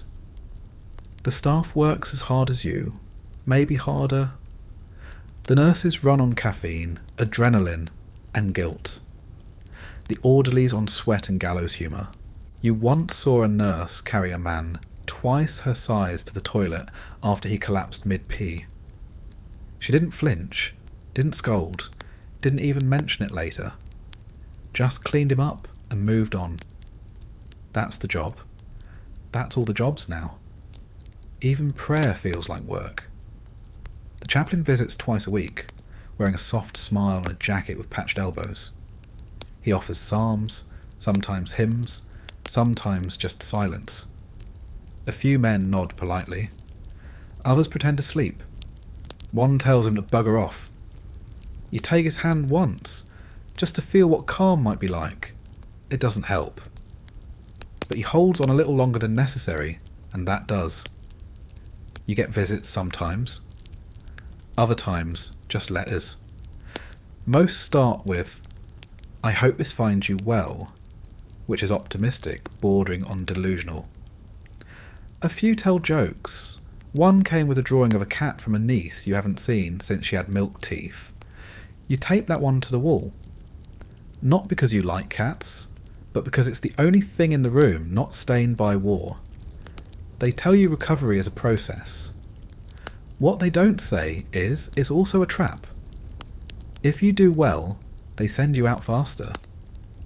If you don't, they start preparing the paperwork for long-term care. No one wants long-term care. That's where soldiers go to disappear. It's where your body stays in motion, but the army quietly forgets your name. So you push harder, try harder, sit longer, stand taller, fake strength when you can't find any, laugh at jokes you don't understand, smile at doctors even when your gums are bleeding. Every tiny victory is a bargain chip. Look, see, I'm worth saving. I'm improving. I still matter. And all the while, your body fights you. Scar tissue builds without permission. Joints refuse to bend. Muscles shrink while you're asleep. There are days you swear you can feel yourself decaying in slow motion. You watch your hands shake when you try to hold a spoon, and wonder if they'll ever be steady enough to hold a pencil again. Or a fork, or a hand. You're reminded constantly of what you've lost. Not just blood, or bone, or skin, but momentum. Identity. Momentum used to be your ally. You walked fast, moved fast, lived fast. Now a nurse wheels you to the mess hall and calls it a break. A man on crutches passes you, and you feel envy in a way that makes you ashamed. At least he's moving. This is labour. Reteaching your legs how to listen. Reteaching your breath how to stay calm during a coughing fit. Reteaching your brain not to panic when the lights flicker and someone drops a metal tray. Reteaching your hands not to shake when you think about the day you were injured. And there's no promotion, no medal, no handshake at the end of the shift. Just the quiet possibility that tomorrow you might stand 2 seconds longer, walk 1 step farther, eat a little more without assistance. Some men do worse. Some vanish. Sent home early or transferred to facilities that don't get postcards. The ones who stay become experts in watching. They know who's improving and who's pretending. They've memorised the orderly's steps, the doctor's moods, the nurse's tells. They can name the brand of ointment by smell. They've learned to move without being noticed, to cry without sound, to survive without thanks. And still, they labour. So do you. Because in a world where healing is measured by fractions, and the future is a maybe, labour is your only language. It's how you tell the ward, the doctors, the nurses, the world, I am still here. I am still trying. I am still mine. Hospitals, for all their antiseptic promises and healing slogans, are not flat democracies. Especially not in a war. Especially not this one. The moment you arrived, on a stretcher, missing a belt and most of your dignity, your status was quietly assessed and filed, not just your wounds, but you, your rank, your background, your accent, your skin, your usefulness. Every variable mattered. Still does. They say triage is about urgency, about who needs care fastest. But here's the secret no one says out loud. Triage is also about value, not human value, military value. You're not just a patient, you're an asset, a resource, an equation. Number of days it will take to fix you, divided by your rank, multiplied by how many battles are left to fight. If the math doesn't work out, you're not expedited, you're filed. You share the ward with other enlisted men. Private first classes, corporals, sergeants. All of you wear the same shapeless gowns now, but the hierarchy is still there, embedded in tone, attention, even bandage quality. Officers, of course, are kept separately, their own wing, cleaner linens, actual mattresses, curtains between beds. Some even have books delivered, letters read aloud, family flown in. You caught a glimpse once. One of them had flowers. Flowers like this was a birthday, or a real hospital. Over here in the enlisted wing, you're lucky if your cot isn't tilted from a broken wheel. Lucky if your tray comes with cutlery. Lucky if the nurse doesn't call you, "Hey you," 3 days in a row, because your tag got smudged during triage and no one fixed it. The difference is subtle, but omnipresent. A second longer, waiting for morphine. A half smile instead of a full one. A doctor who forgets to explain the procedure but makes sure to say, "You'll live." The message is clear. You're here to be patched, not pampered. Rank is only the first layer. The second is class. Not the official kind. There's no income bracket column on your chart, but it's there. It's in your accent when you speak, in the way you hold your spoon, in the questions you ask or don't. If you're a farmhand from Yorkshire, a coal miner from Pennsylvania, a kid from the back streets of Naples, they know. They hear it in your vowels and your silences. You learn quickly which doctors will take time to answer your questions and which ones just nod and move on. The ones with posh accents spend more time on the patient with the same. They call him old chap or sir. They call you soldier, sometimes just him. You also learn not to ask too many questions. That's a luxury for the well-born. For you, curiosity is treated like insubordination. One soldier, barely out of boyhood, asked what femoral artery meant. The nurse told him, "Doesn't matter, lad. Yours is intact." Then she walked away. He never asked another question again. Nationality? Another divide. The British patients are assumed competent until proven otherwise. The Americans are assumed loud. The Canadians are tolerated with polite indifference. The French are resented for bleeding into too many beds. The Polish are praised for bravery, pitied for their accents. The Indian troops are ignored. The North Africans barely spoken to at all.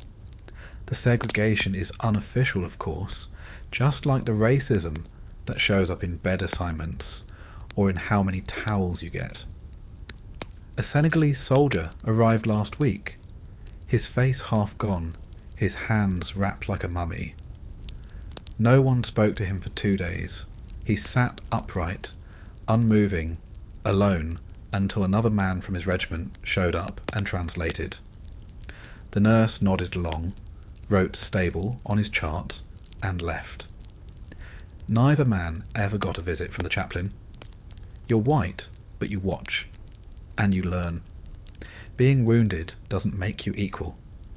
It just means you're temporarily broken in a shared space.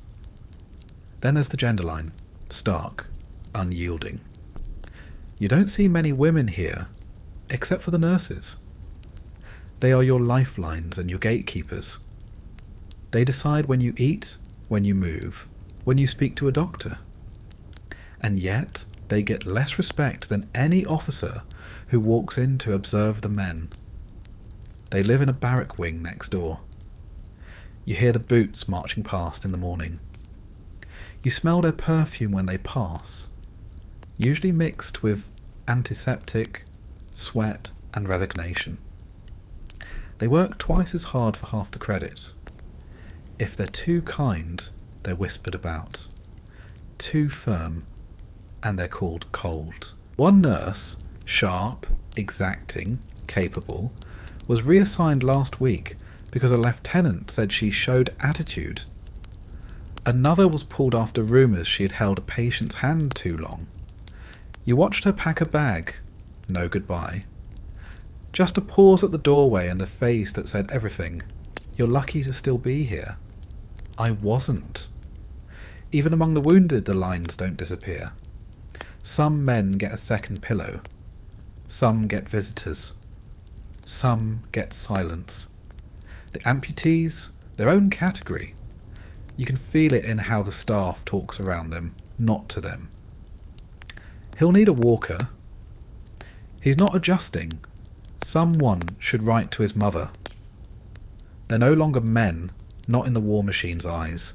They're outcomes, case studies, bullet points on a future grant request for prosthetics.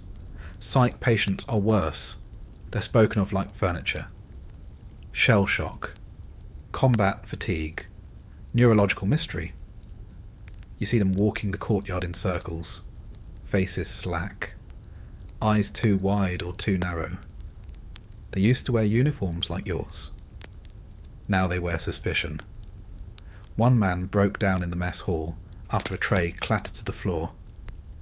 Curled up under the table screaming.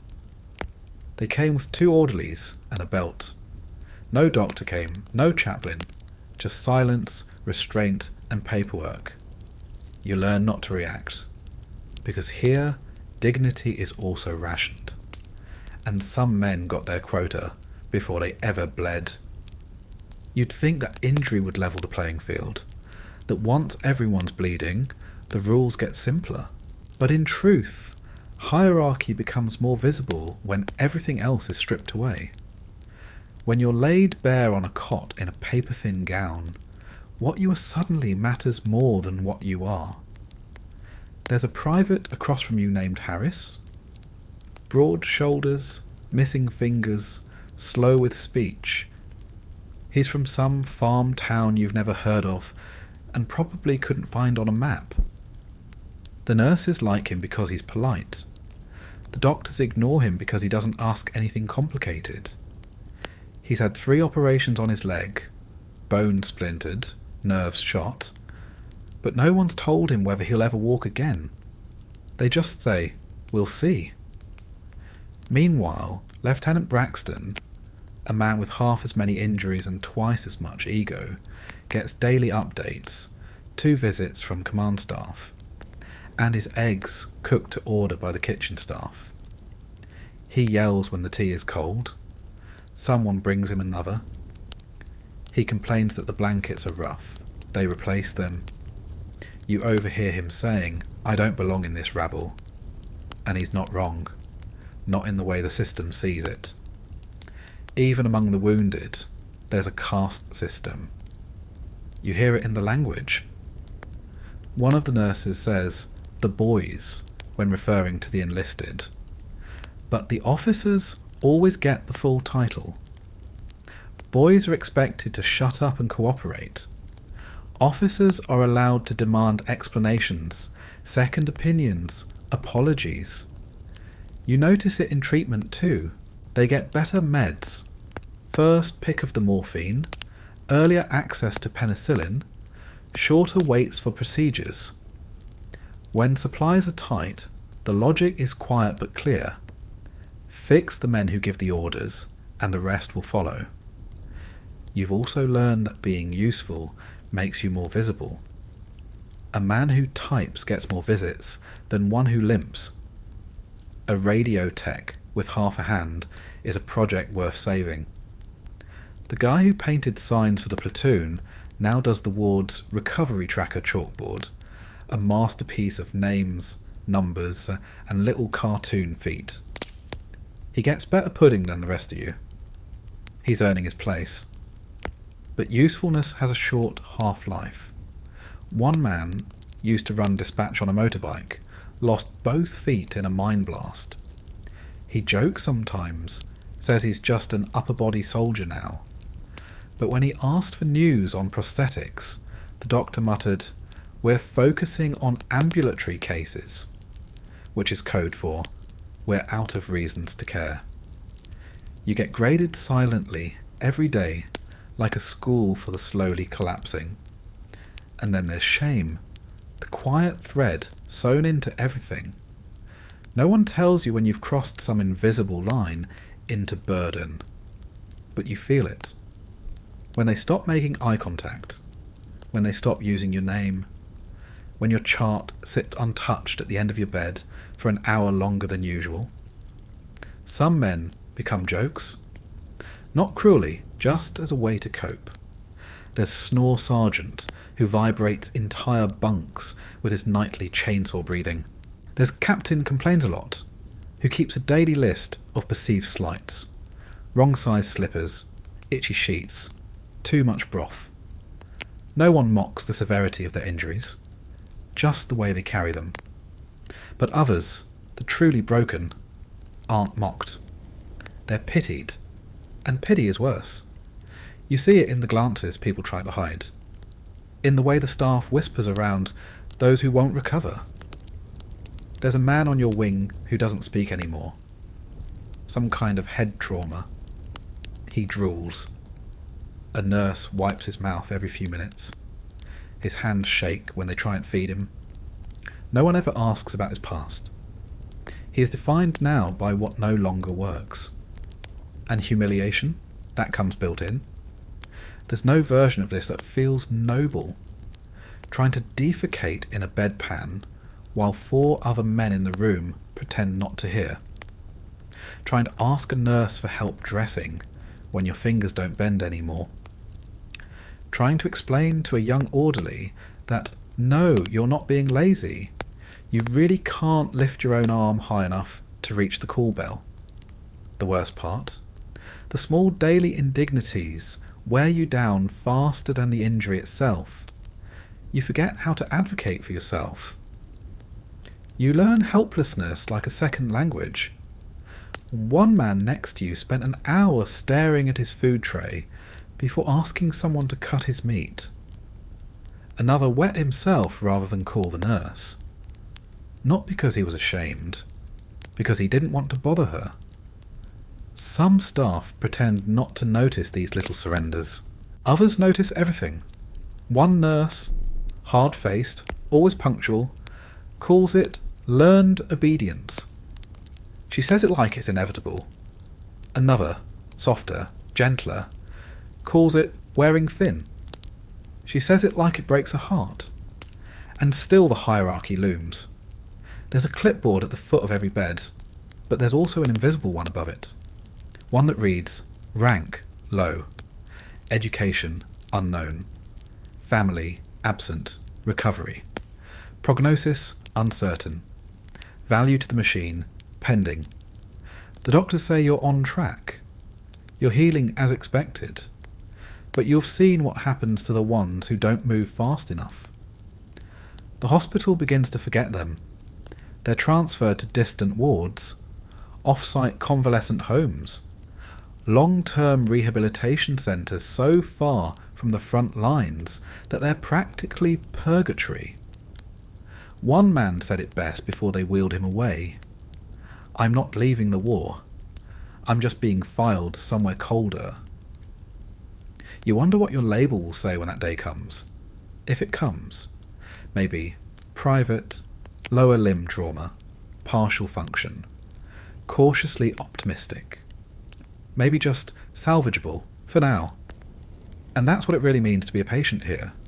Not just wounded, but weighed, measured. Assigned a value that changes depending on how much gauze is left in the storeroom and who just walked in behind you wearing captain's bars and a better story. You're not trying to rise above it anymore. You're just trying not to sink. There's a phrase that gets whispered sometimes, not by staff, but by the patients who've been here longest. Bed 9 rules the ward. It's half joke, half truth. Bed 9 is closest to the nurse's station. You don't get assigned to it, you graduate into it.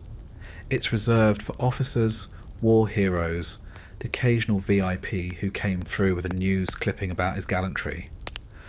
Right now, it's occupied by Major Dunley, a man with a chest wound, a chest set, and a sense of entitlement large enough to require its own ration card. Dunley doesn't ask for things. He suggests them. He doesn't raise his voice. He lowers it and expects the world to lean in. You've seen nurses apologise to him before they speak. You've seen junior doctors glance at their shoes while reading his chart aloud. He doesn't abuse the power. He doesn't have to. The hierarchy does it for him. Every man in the room knows what it means when someone is placed near the front desk. Proximity equals privilege, more attention, faster medication, quicker responses to the call bell. You're near the utility closet. Your bell buzzes, but only if someone's already passing by. In a system like this, location is everything. The bed farthest from the door is for the difficult cases. Usually psych, sometimes contagious.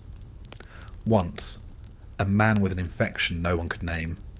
His cough rattled like glass marbles in a bucket. He got wheeled in at midnight and wheeled out before morning.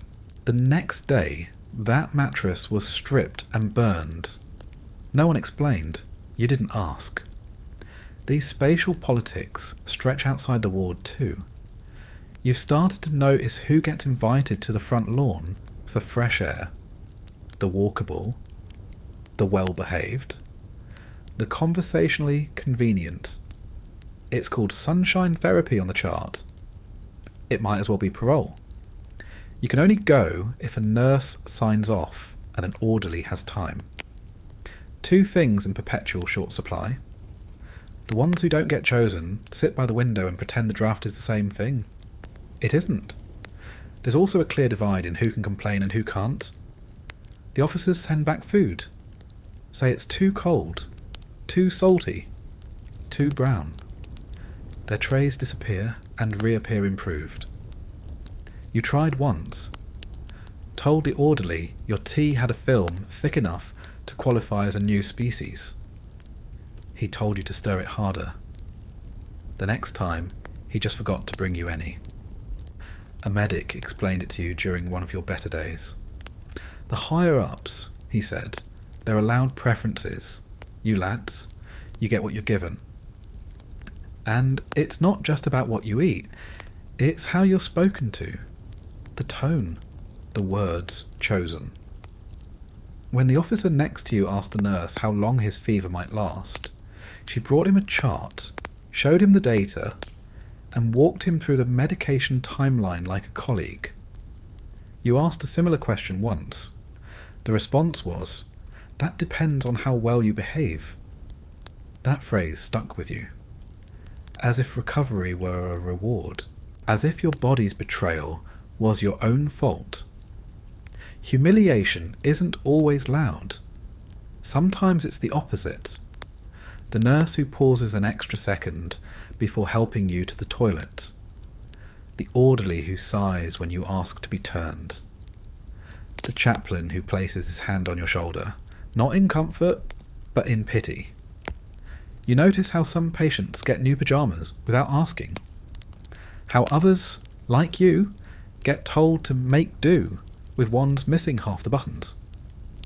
There's a man a few cots over. Jones, maybe. Or something close. Every morning he's supposed to have his wound flushed, but it keeps getting delayed. Too many incoming cases, the nurse says. He hasn't had visitors in weeks. No family, no rank, no leverage.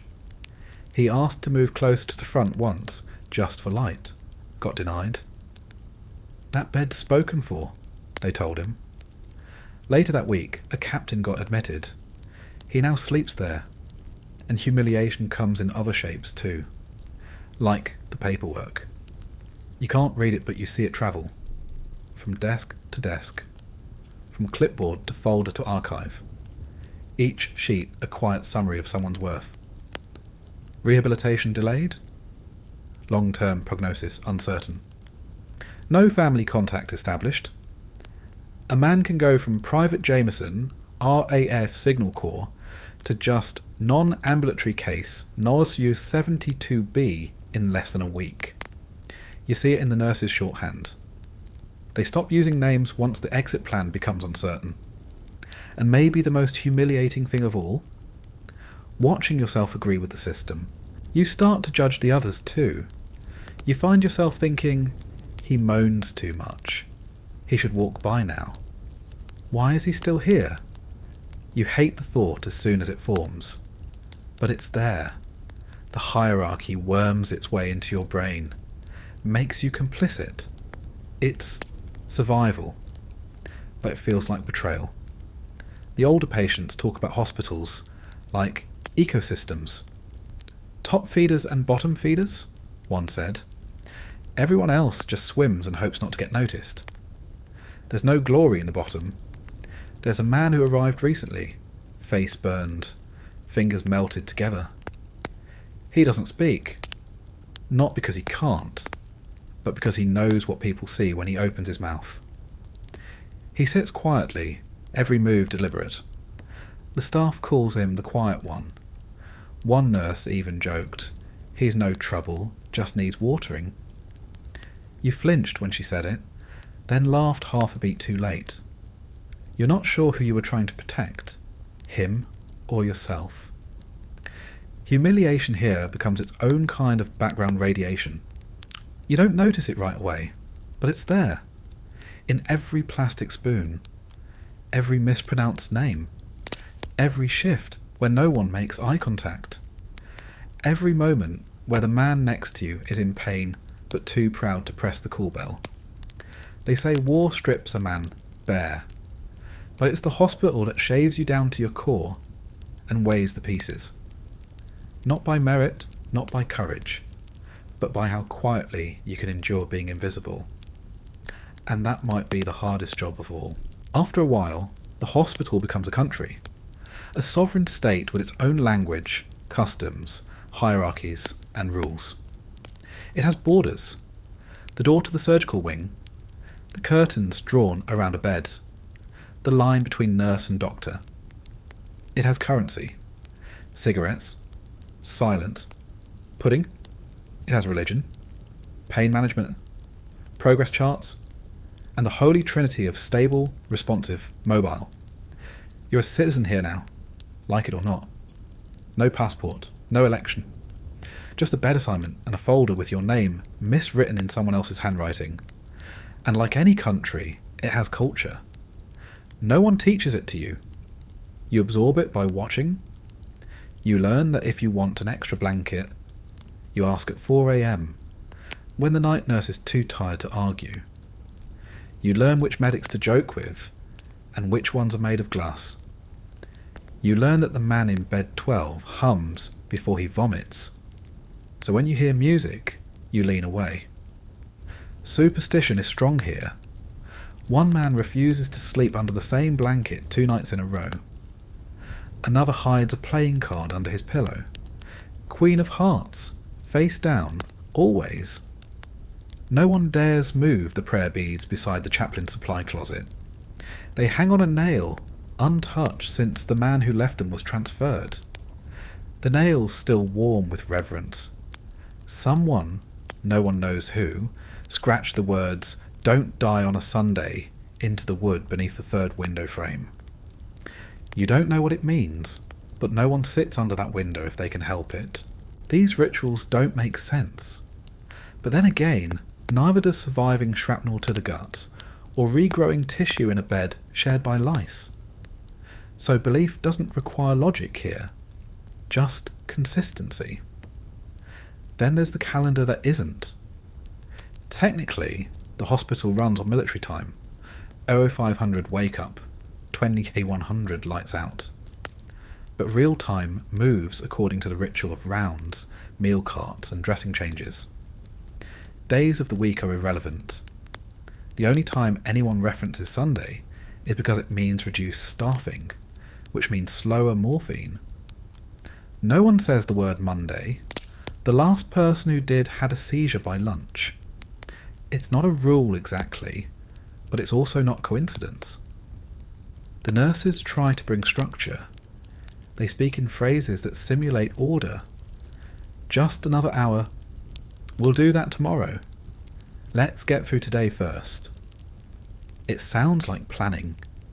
It's actually deflection. There is no tomorrow. There is just the time between now and the next blood test. So patients create their own anchors. One man tracks time using his beard. He won't shave until his roommate walks unassisted. Another marks his wall with the plastic handle of a broken fork. Each line is a day. When someone tried to clean it, he cried for 2 hours. There's no consistency in the language either. Everything is code. They don't say cut off. They say surgically separated. They don't say dying. They say not responding to treatment. They don't say gone. They say moved. You'd think this was kindness. It's not. It's administration. Words are padded here to prevent panic, so the culture becomes one of translation. When someone says, "How are you feeling?" they mean, "Are you going to make noise tonight?" When the doctor says, "We're hopeful," it means, "We have nothing else to try." When the nurse says, "Try to rest," it means, "We're short-staffed. Don't make me choose between you and someone worse off." And the patient's answer in kind. "I'm fine. I'm afraid if I complain, I'll get less help. It's better today.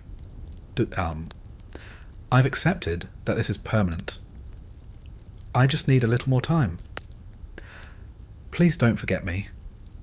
Control comes in different forms here, official and unofficial.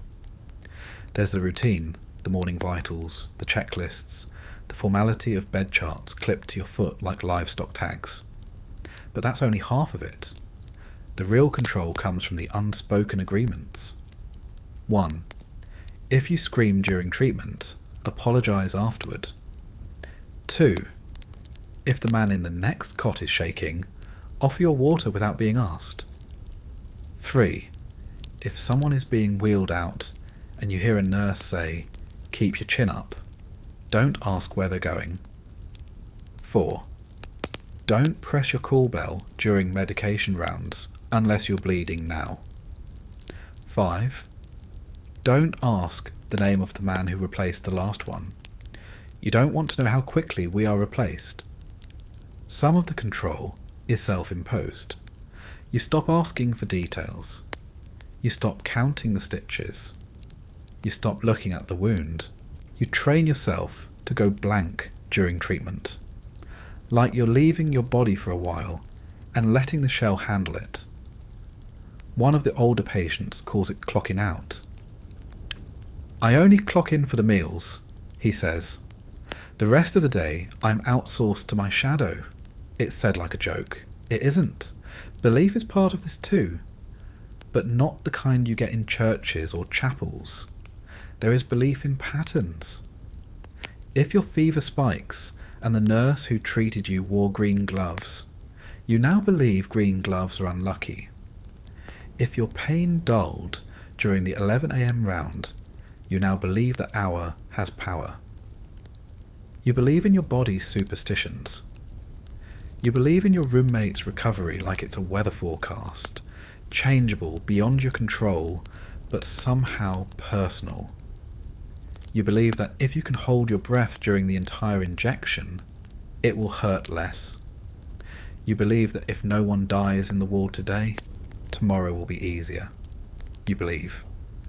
Because without belief, there's only math, and math is cruel. You also learn to believe in people. Not all of them, but a few. There's one nurse, everyone has one, who is a compass. She doesn't lie, doesn't promise, just shows up when it matters. She tightens the straps on your splint a little less tightly because she knows your skin is raw. She changes your dressing half an hour early because she saw the way you flinched when they said it was coming. She doesn't need thanks, but she gets it anyway. And then there's the night orderly who hums, never says much, but you hear the hum at 3 a.m. and it means the ward is safe, that nothing bad is happening right now, that for this hour the worst of it is paused. They don't teach that in medical school. That's ward culture. It's not written down. It's passed bed to bed, like ghost stories. Some men leave before they learn it. Others learn too much. There are patients here who've been in recovery so long they've become staff in everything but uniform. They know where the extra pillows are kept. They correct the new nurses on medicine times. They wake up 2 minutes before lights on and warn the others when an inspector's doing rounds. One of them, Parker you think, hasn't moved from his bed in months, but he has a reputation. He's the ward historian. If you ask him who slept in your bed before you, he'll tell you, and how they fared, and whether they made it home. He also knows who got sent out with missing paperwork, who was misdiagnosed, who disappeared. There's belief in that too. That knowledge is safety. That remembering is resistance. Because in a place where everything hurts, everything is temporary, and everything can be replaced, memory is the only thing no one can requisition. Every bed has a story. You don't get to hear all of them, but they linger, soaked into the mattress like sweat. You feel it when you lie down. This isn't yours. You're the latest inhabitant of a long, unsentimental lineage. Someone bled here before you. Someone prayed here. Someone failed. The men who've been in the ward longest tell you things. Not like teachers, like priests. Never trust the fourth injection in a sequence. Don't ever sleep through 0300 without checking the man next to you. That's when they pass quietly. If your hands twitch during a fever dream, it means your nerves are rewiring. If your feet twitch, it means you're not coming back. No one believes these rules. Not really, but no one breaks them either. That's how control works here. It isn't enforced, it's inherited. Even the newest patients fall into rhythm quickly. Within 3 days, they stop asking about their file. Within a week, they use ward slang without realising. By day 10, they know which nurses to avoid when asking for extra dressings, and which orderlies will sneak in chocolate when you look particularly hollow. This is how the culture sustains itself. Not through power, but pressure. Not through violence, but suggestion. The most obedient people here aren't the soldiers. It's the patients who've lost the ability to protest. They've become part of the furniture. The curtain rods, the wheeled trays, they don't complain anymore. They nod at everything. They thank people before help is given. They smile during painful procedures. Their compliance is legendary and quietly terrifying. Because there's a difference between peace and surrender. And in hospitals, that line is always blurry. You see it when a man's dressing is changed and he doesn't even flinch anymore. You see it when a new patient vomits from shock and the others don't react. You see it when someone cries at night and no one moves to help. Not because they're cruel, but because they've learned that kindness is sometimes punished. You learn to say less, speak slower, choose neutral topics. Talk about the weather outside, even if you haven't seen it. Talk about the new nurse, even if she never meets your eyes. Talk about how many spoons came with the tray today, as if it's a riddle with a correct answer. You do not talk about the smell from the surgical wing. You do not talk about the man who coughed blood into a towel, and now is simply not here. You do not talk about the ones who are moved and never followed up. You do not ask the night nurse about the empty bed with the sheets still warm. You do not ask what not expected to return to active duty really means. Silence is the first language of control here, and belief is its translator. You begin to form your own strange convictions. You believe that if you drink water during the 0800 vitals check, you'll have better luck with your blood pressure. You believe the reason Private Kemp's wounds healed fast is because he kept one eye open during all his injections. You believe the hallway lights dim a little every time someone dies. Even if no one says anything, even if the name is never mentioned, even if the bed is immediately reoccupied and the chart refiled under someone new, you believe. Because if you stop, there's nothing left to hold on to except numbers. And numbers are cold. 4 fractures, 17 sutures, 31 days since injury. You need more than that. So culture builds itself from scraps, routines, patterns, phrases passed down. There are jokes too. Black humour, gallows material. The kind of wit that would make civilians flinch. What's the difference between a miracle and a misfiled chart? One gets you out of the ward, the other gets you out in pieces. Why don't amputees play poker? Too many tells. You laugh. Not because it's funny, but because laughter is a rebellion against the institution that expects you to break quietly. And laughter gets things done. More than shouting ever could. When one man refused the blood draw, they labelled him difficult. When another made a joke about needing all his blood to write love letters, the nurse chuckled and came back later. Humour becomes currency. Language becomes a tool. Performance becomes survival. Even the chaplain has adapted. He doesn't preach. He listens. Sometimes he brings in a harmonica, plays softly. It's terrible, off-key, but no one complains. It's the only music that isn't groaning or coughing or the beep of a failed machine. He once told you that belief isn't about being right, it's about being held. You nodded, then asked if he could get you another blanket. He did.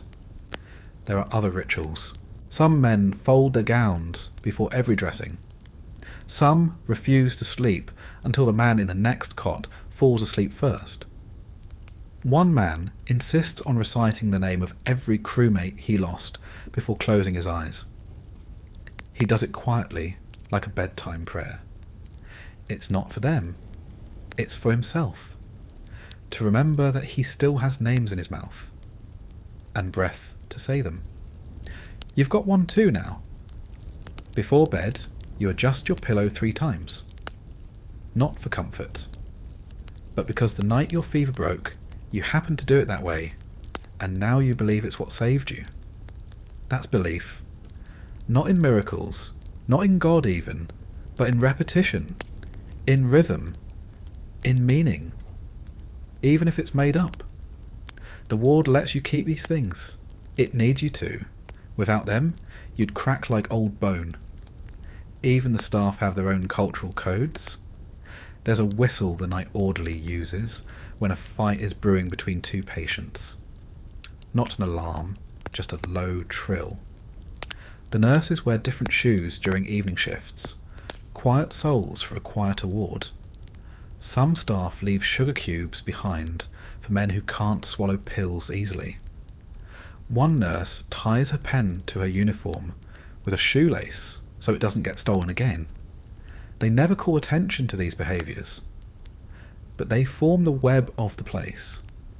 Culture isn't in the rule book. It's in the habits that keep people human. And when someone breaks those habits, it echoes. A nurse forgets to say goodnight. A tray comes with a metal fork instead of plastic. A light is left on.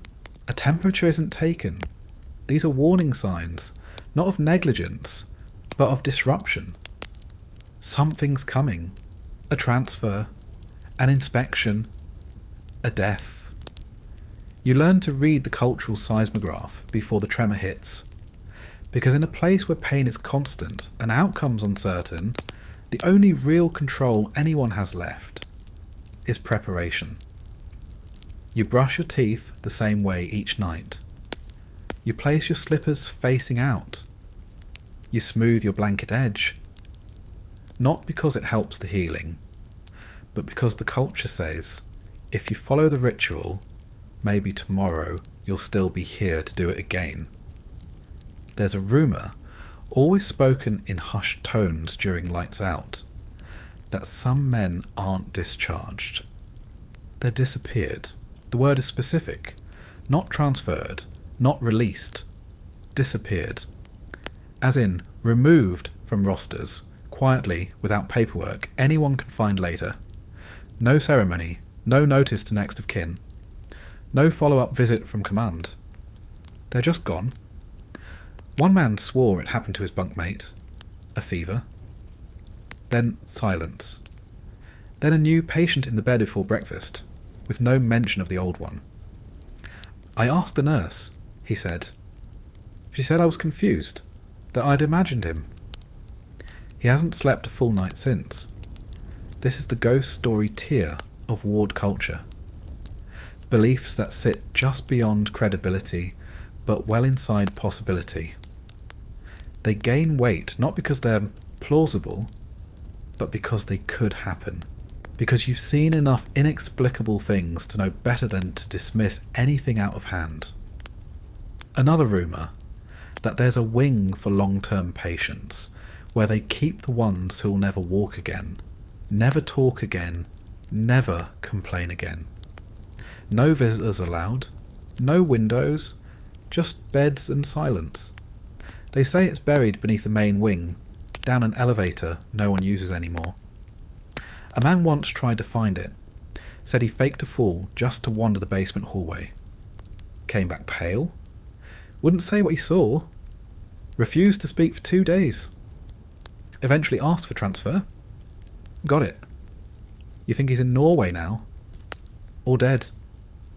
Belief becomes more than superstition here. It becomes social glue. A way of navigating a system that is too large to question, too slow to respond, and too dispassionate to care. You believe that the good nurses knock before drawing a curtain. You believe that if the chaplain sings instead of praying, someone's about to go. You believe that morphine works better if you breathe out while it's injected. You believe that men who stare at the ceiling for too long without blinking are making deals, either with God or something meaner. There's also the myth of the golden patient. Every ward has one. A man who recovered faster than anyone thought possible. Bones set clean. Infection missed him. Lungs stayed strong. A walking miracle. Not because he was tough, but because something wanted him to survive.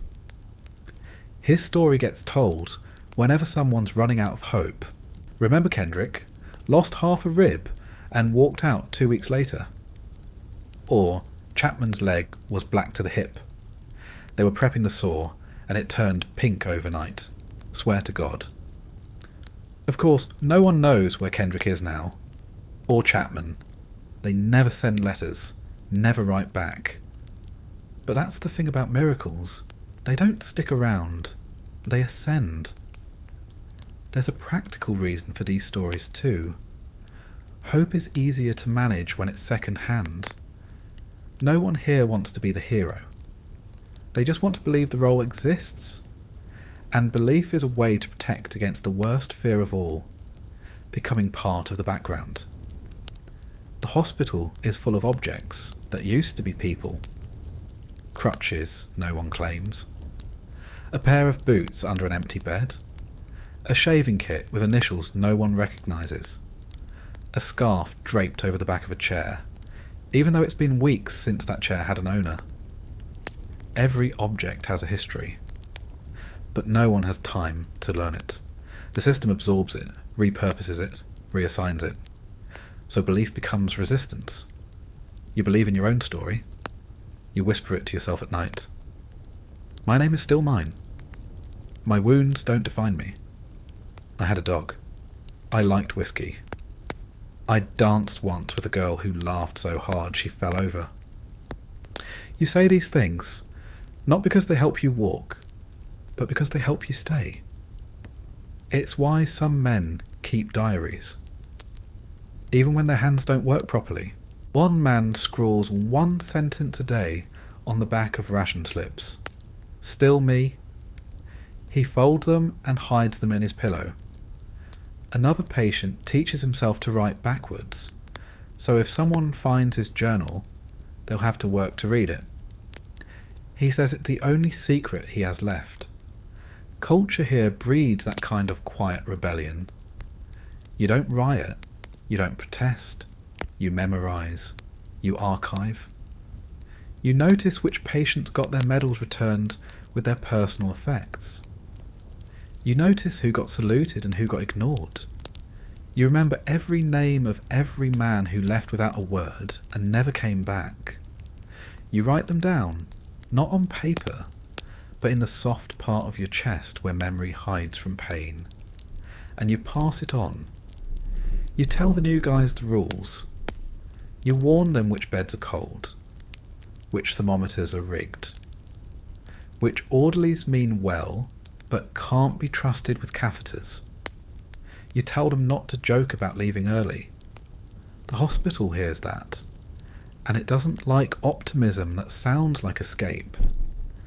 And in return, they start to believe too, because belief is the only thing you can truly give another patient here. You can't speed up their healing. You can't carry their pain, but you can share the framework. Here's how you survive the 2 a.m. silence. Here's what the second dose of penicillin feels like. Here's why we don't talk about bed 17. Here's the code we knock with if you need help and don't want the nurses to know. It's religion without gods, a faith made from scars and shared glances, a priesthood of the broken, a choir of the recovering, a congregation of the unforgotten, and then, one day, maybe, you feel it. You wake up and no longer need the pillow ritual. You hear someone cough and don't immediately brace. You look at your chart, and it doesn't scare you. You smile at the night orderly's off-key humming, and realise you're humming too. That's not healing. Not yet. But it's belief, solidified. That even inside a place built from pain, held together with tape and routine, lit by flickering bulbs and damp with old breath, there is a culture here, and in that culture you still matter, even if the charts forget you, even if the nurses miss your name, even if the system loses your file. You exist in the rituals, in the rules, in the myth of the ones who stayed awake long enough to tell the next man what to do. You aren't gone. You aren't broken. You aren't alone. You are part of the ward now. Not just a patient, a believer. Let's start with the obvious. World War II, medicine wasn't medicine the way you know it. It wasn't clean. It wasn't scientific, not really. It was reactionary, improvised, and frequently wrong. It was field tested by accident and built on a foundation of screaming. Doctors didn't have the luxury of theory. They had trauma. Massive, uncontrollable trauma rolling in on stretchers every 8 minutes like a conveyor belt made of groaning flesh and shredded fabric. The horror starts before the treatment, in the field hospitals. Imagine a tent sagging under rain, mud seeping under the canvas floor, instruments that were boiled but never truly sterile, and a medical team operating under candlelight or whatever bulb hadn't shorted out. The air is equal parts chloroform, sweat, blood, and desperation. You're not healed here. You're triaged, sorted, prioritized, tagged. Green tag minor, yellow delayable, red critical, treat immediately, black no point, no ceremony, no second opinions. You could lose your leg just because someone else lost theirs louder.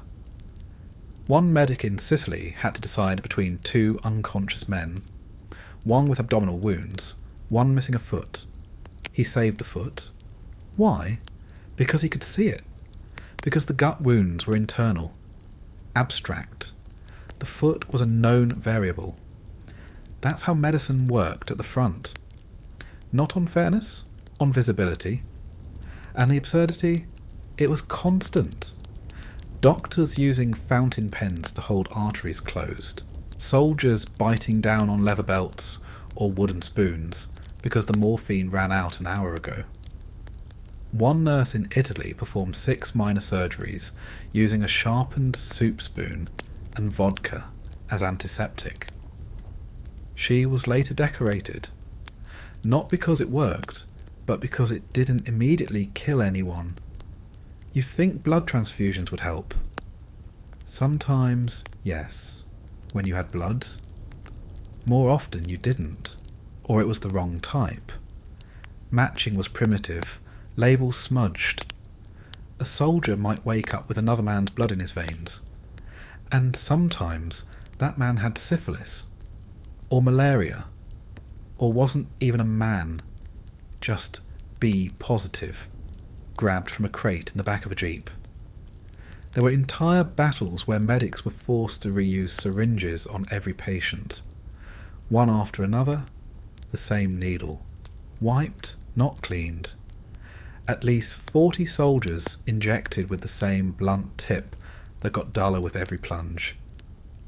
You know how you can tell a needle's gone blunt? It drags. Then there's the magic of sulfur powder, poured into wounds like salt on a slug. It worked. Sort of. Sometimes. Other times it clumped, turned black, and sealed in the infection like an envelope. They called it the white miracle. It was also the leading cause of necrotic tissue when applied by someone guessing. And the amputations? Oh, they were frequent. Performed on kitchen tables, on truck beds, on dirt floors with a towel for a pillow.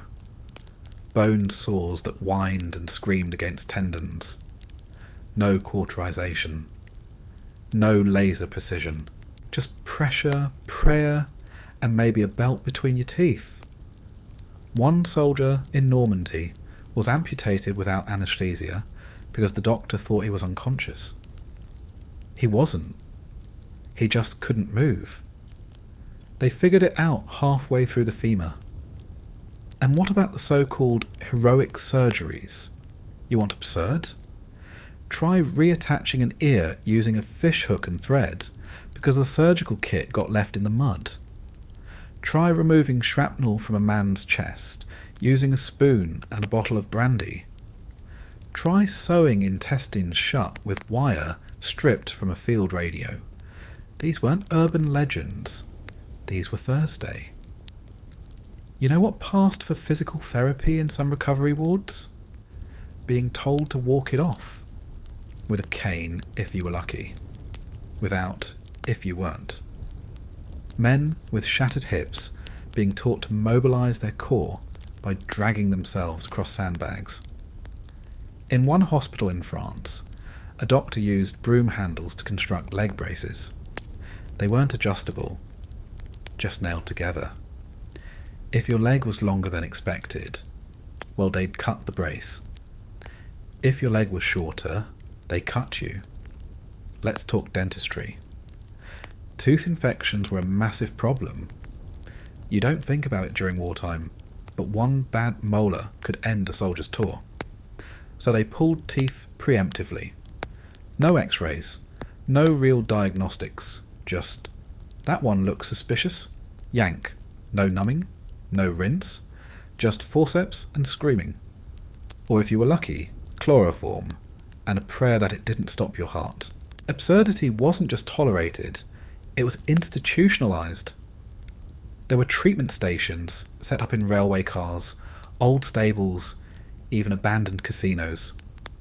One ward in Belgium treated over 200 burn victims in a former butcher shop. The meat hooks were still on the walls. They hung IV bags from them. A joke, maybe? Or a metaphor? Or just wartime logic? Why waste a hook? One soldier who'd lost most of his face was fitted with a prosthetic made of painted tin. It looked like a theatrical mask. It was strapped to his skull with a leather harness and made him look like a caricature of himself. When he smiled, the mask didn't. He wore it anyway. better to look monstrous than be pitied. There was a soldier who came in with a bayonet through the thigh. No one could remove it. So they cut around it, stitched the skin over the metal, and left it in.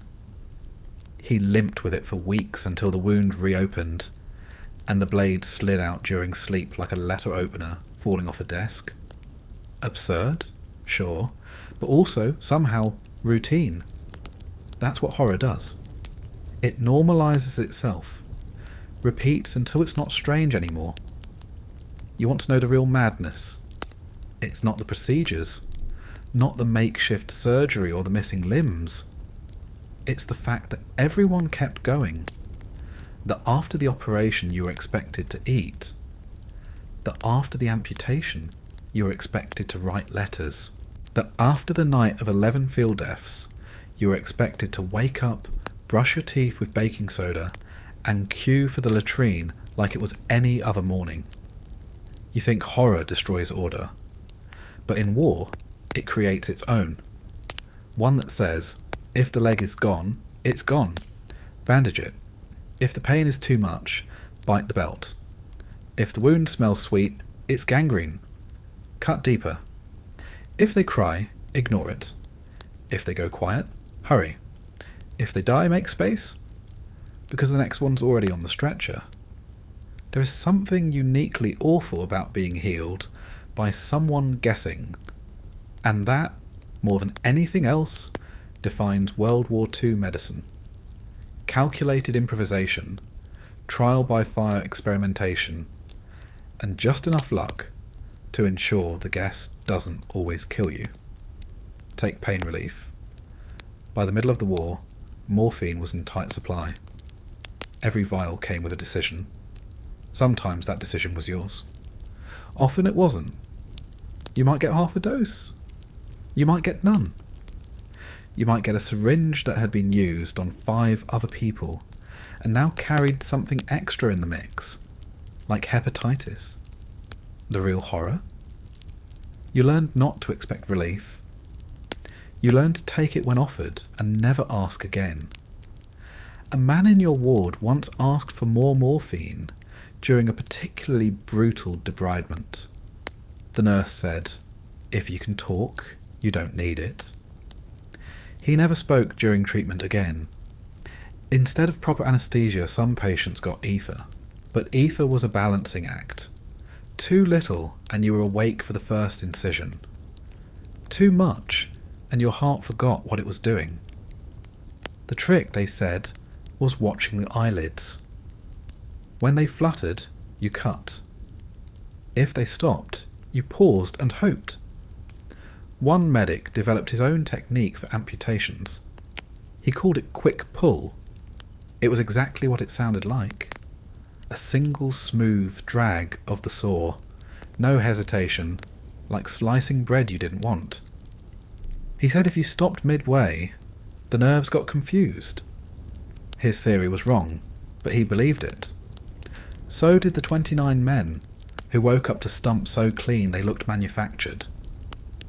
And then there was penicillin, the wonder drug, the miracle cure, the laboratory godsend that was supposed to change everything, except when it ran out. Then it was powdered garlic, or copper sulfate, or honey smeared into wounds like something out of medieval guesswork. You remember a patient who was given maggots? Yes, live maggots, sterilised technically. They were placed into his leg wound and left to eat the dead flesh. Doctors said it was revolutionary. The man said it was hell. He begged them to remove them after the second day. They didn't. He tried to burn them out with a cigarette. That didn't work either. Absurd? Yes, but also documented. You start to notice how much of this system was held together by superstition, disguised as medicine. A doctor wrapped a patient's gangrenous arm in cabbage leaves and lemon rinds, not as a joke, as a genuine therapy. A nurse swore that reading aloud from the Times reduced fever. She read every day to a man with double pneumonia. He died, still holding the front page. Some medics believed that the body refused to die if you whispered to it. So they did. During operations. Stay, stay, stay, over and over, like chanting at a sick dog. Others said certain wounds would close faster if ignored. The phrase was passed around like gospel, a sort of stoic resignation dressed up as clinical wisdom. The wounds, by the way, did not close faster. They festered. Still, the theory persisted. You realise quickly that wartime medicine wasn't about healing. It was about stabilisation. They weren't trying to make you better. They were trying to prevent you from dying right this second. And if you could stay alive long enough to be someone else's problem, that was called success. There's a joke told by the medics, quietly, when they're half drunk and far from command. How do you fix a man who's more wound than person? Answer: you draw a chalk line where the pulse ends and pray the rest of him agrees. There's a reason they laughed, because the alternative was crying, and there was already enough of that from the beds. Psychiatry? Don't even ask. They called it battle fatigue. Shell shock. Nerves. But rarely treated it. Men who trembled were sedated. Men who screamed were restrained. Men who talked to walls were given a Bible and told to rest. And if none of that worked, they were transferred to the quiet wards, out of sight, out of stats. One man in your wing refused to sleep. Said every time he closed his eyes, he saw teeth. Not faces, just teeth. The staff started avoiding his bed. He began drawing the teeth in charcoal on the wall beside him. After a week, the drawing stopped. So did the man. They wheeled him out one morning. No one asked where. No one volunteered to clean the wall. Then there was the laughter. Not the normal kind. The fractured, high-pitched kind that comes from being just sane enough to understand how broken everything is. A man laughs when he finds out his foot was amputated below the injury site. Another laughs when he's told he'll get a prosthetic in 8 to 12 months, but only if he writes home for permission. You laugh when a medic tells you your broken ribs are good breaks, as if there's a polite way for bones to fail. And sometimes the absurdity crosses into cruelty. A soldier in your ward had shrapnel in his side. Not life-threatening, just deep. They couldn't get it all out, so they left some. Called it embedded metal. He'd beep every time he walked past a radio. The other patients nicknamed him Corporal Compass. He didn't laugh. There's a burn victim who sleeps without blankets. Not because he's too hot, but because the sheets stick. Every morning he peels himself free like fruit leather from wax paper. The staff pretends not to hear. Another man lost an eye and was given a prosthetic made of glass. One day it cracked. He came to breakfast with it leaking. They told him to wear an eye patch. He asked for 2, one for the other eye. Said he didn't want to see this place anymore. The nurses laughed. He didn't. And let's not forget the innovation that wasn't. The cooling blanket used for fever control. Sounds scientific. It was just a sheet soaked in icy water, draped over the body like a punishment. One man went hypothermic. Another screamed so loudly they put him in isolation. One nurse said, "He'll thank us later." He didn't. He died of pneumonia 3 days later. Later, it was written up as a procedural review. Patient non-compliant with cooling therapy resulted in complications. No mention of the screaming. No mention of the teeth chatter so violent his jaw cracked. No mention that the blanket had been placed over an open wound. This is how absurdity becomes policy. One bad decision, written down and repeated until it becomes standard. And if it kills someone, that's just a statistical deviation. You want to scream. but screaming means attention. And attention here is a limited resource, saved for the loudest bleeds, the brightest infections, the most photogenic wounds. So you stay quiet, and hope your horror stays just below the threshold of intervention. Because if they notice you too much, they might try to help. And that, in this place, might be worse. Here's the punchline no one says out loud in a World War II recovery ward. You're not here to get better. You're here to be processed. Recovery is a word they use because it's polite, a social nicety, like asking how someone's day is going after they've been hit by a bus. It's not about truth, it's about procedure, and the procedure is this. Stabilise the wound, log the progress, fit a narrative, move on. Not you, them, the staff, the system, the next man in line. Because real healing takes time, resources, presence, and this place was built to do one thing efficiently, move broken bodies from one location to another without getting the floor too sticky. And you start to see it when men graduate. That's what they call it when a patient is deemed ready for discharge. The term is absurd, like they passed a course, like they earned something. One man lost both arms, suffered internal bleeding twice, and now breathes at half capacity. But he walked 10 steps with assistance last week, so they shook his hand and called him recovered. He cried, no one acknowledged it. They wheeled him out like a trophy with bad hinges. A few weeks later, his name came back through the grapevine, not on a letter, on a report. Suicide, gun barrel in mouth. Left a note that read, I wasn't done yet. They just stopped watching. Here's the horror. No one was surprised, because recovery here doesn't mean restoration. It means disposal with honours. You might be missing fingers, vision, bowel function, or memories. You might be incapable of intimacy, language, or warmth. But if you can bathe yourself and form a sentence, you're a success story. They give you a badge, a certificate, a pat on the back, and an appointment with a prosthetics officer who has a stack of application forms taller than his coffee mug. One man was told he was lucky. His jaw was gone, but his hands worked. Think of all the writing you'll be able to do, they said. He didn't laugh. He couldn't.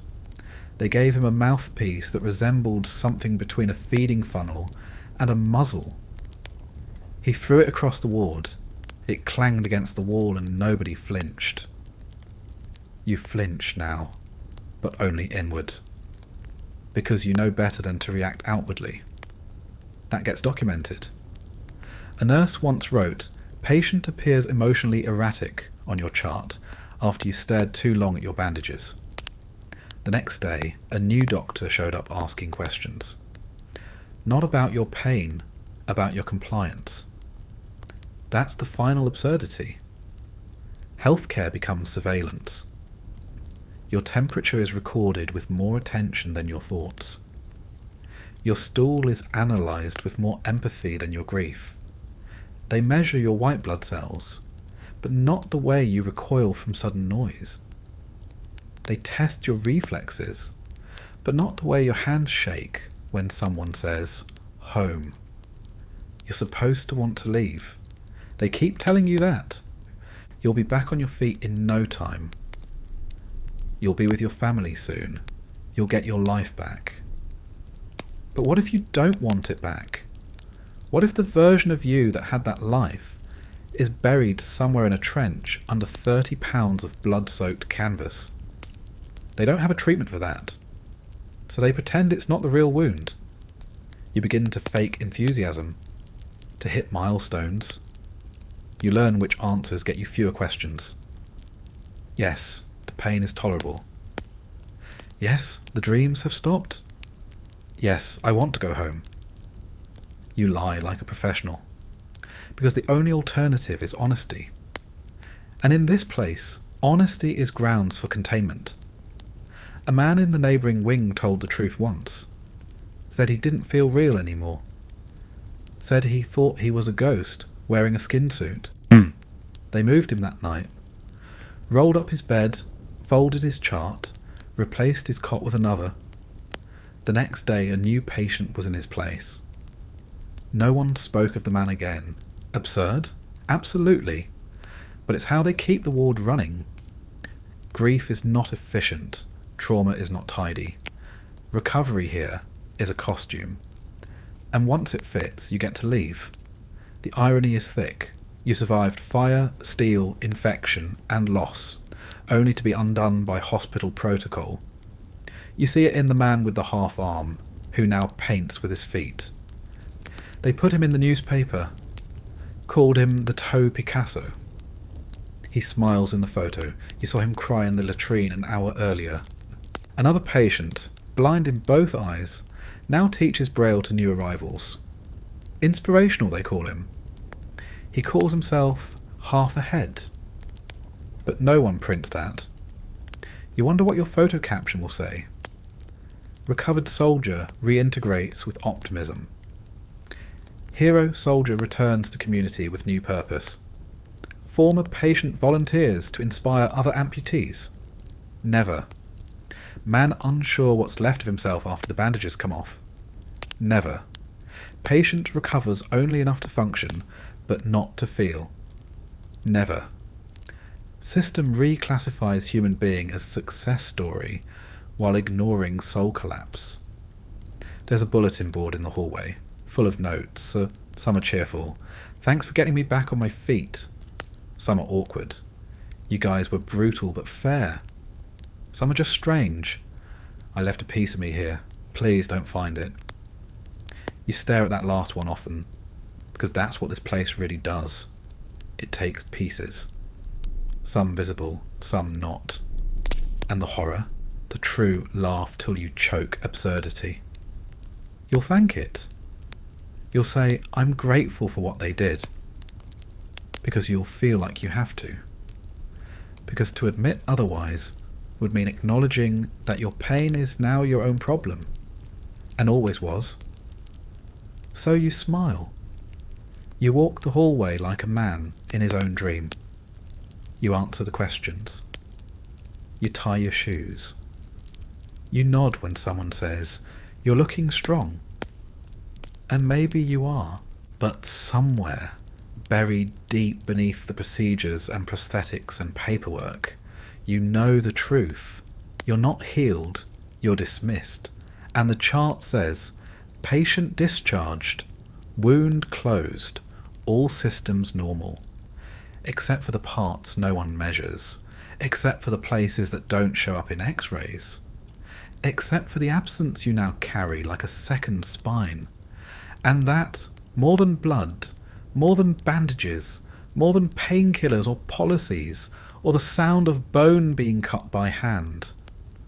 That's the horror, the final absurdity, that you made it through, and there's less of you left than when you began. You don't notice the exact morning when the temperature of the world around your cot drops a degree and never comes back up. You only register that the blankets feel heavier, as though the ward's air has congealed into something more viscous than oxygen. No alarm sounds. No nurse hurries over with a thermometer labelled existential. Yet every motion, yours, theirs, drags like walking through river mud. Collapse is like that. Small tectonic slips, nobody clocks until the furniture starts leaning. At first, you blame simple fatigue. The orderlies woke everyone twice last night. Once for vitals, once for a delirious private who mistook the IV stand for a sniper and tried to strangle it with his good hand.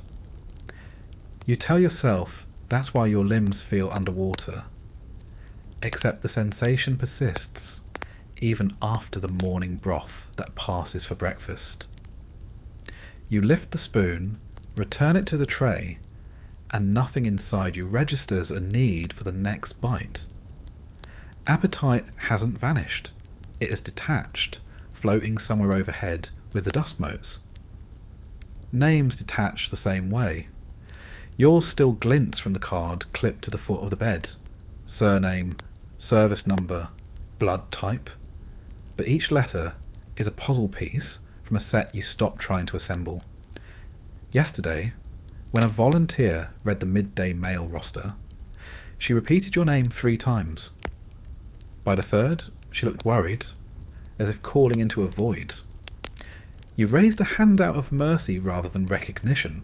The envelope delivered, thin, blue, smelling faintly of someplace unwounded, sits unopened in the cabinet. You keep promising yourself a suitable mood for reading it. The promise grows cobwebs. Across the aisle, Private Kelvin has reached his own tipping point. 3 days ago, he chatted about the girl back home who promised to wait. Yesterday, he asked the nurse if a man with missing fingers could still court properly. This dawn he hasn't spoken at all. He turns his head toward the grey-green ceiling, as if judging the quality of insulation. Every few minutes, his lips move. You suspect he's reciting something. Prayers, lyrics, the multiplication table, anything that still fits together. In quieter moments you do the same, silently testing whether your own language remains watertight or has sprung leaks in the night. Near midday you attempt optimism, the way men in flooded trenches bail water with helmets, desperate, token, mostly symbolic. You polish a memory, dancing in a village hall, cheap cologne and better laughter, but the film refuses to stay in focus. Your mind swaps in the ward's overhead bulbs for fairy light strings, replaces the accordion with a wheeze of bellows coming from the old corporal's lungs 2 beds down. When the memory finally snaps back into place, it feels spliced, pirated, belonging to someone else who merely resembles you from a distance. Nurse Donovan notices the drift in your eyes. She's sharp, always has been, and crouches so you can't dodge her gaze. Company rules forbid direct talk of despair, lest someone overhear and label it contagious. But she finds a loophole in kindness. Gentle fingers adjust the blanket at your shoulders. She murmurs, "Try to rest, but not too deep." Code. You nod. That too is code. She stands, scribbles nothing on the chart, an intentional blank space where feelings might have been, and moves on before concern becomes paperwork. What nobody explains until you stumble on the fact yourself is that collapse seldom explodes. It erodes. A river wearing down a stone, not a hammer smashing glass. One afternoon, you realise you haven't asked about your prognosis in a week. The next, you catch yourself envying the man who passed during the night, because at least his waiting is over. You calm the thought as quickly as it surfaced, embarrassed not by the darkness, but by how normal it feels. Lights out arrives, but sleep does not. Instead you lie motionless, measuring the ward's new silence, softer than usual, almost respectful, as though the walls themselves have adopted the hush of a cathedral after the congregation exits. Somewhere, a man cries into his pillow. Cotton muffles the sound to a damp heartbeat. You close your eyes and rehearse tomorrow's required expressions. Small smile, mild gratitude, stoic nod. Costumes you will don for inspections, for visitors, for the mirror if it dares catch you barefaced. A final thought flits through. Maybe collapse isn't an ending, but a redistribution. Weight shifting from muscle to memory. Colour draining from dreams to tint reality. You file the idea away, unsure whether it comforts or condemns. Sleep, when it eventually taps your shoulder, carries neither nightmares nor safe images. Just a horizontal grey that matches the ceiling paint. Morning returns like a clerk demanding yesterday's unpaid dues. The ward smells of iodine and oatmeal. identical to the last 7 sunrises, a scent that has replaced weather as the way you determine date. Before your eyes even open, you know Sergeant Lungen will clear his throat twice at 0605, that Corporal Reyes will curse the cold bedpan at 0610, and that at precisely 0611, the bulbs will flicker because the generator hiccoughs when someone in surgery flips the sterilizer on. This routine, predictable down to the second, is supposed to reassure the patients. Lately, it feels like shackles clicking shut. They've amended your schedule. 2 steps farther on the parallel bars. An extra ounce of mashed root vegetables at lunch. A visit from the occupational therapy lieutenant who insists whittling small animals from soap builds character. He sets a bar of institutional lie on your overbed table, hands you a blunted pocket knife, and tells you to aim for a rabbit. You stare at the white rectangle, half expecting it to jump on its own. When he leaves, you carve nothing, only gouge a single deep line down the middle, a wound the soap will never heal, and set it aside. Progress, apparently. In the afternoon, an army photographer arrives. Command wants morale material. Men on the mend. He chooses subjects like a butcher choosing cuts. No open sores, no facial devastation, nothing too political. He lines 5 of you against a wall, drapes blankets so the missing limbs don't show, and tells everyone to imagine their happiest memory. Shutters click, flashes blind. You suspect they will tint the photo sepia, print it in a Sunday supplement, caption it resilience. None of you was asked permission to be inspirational.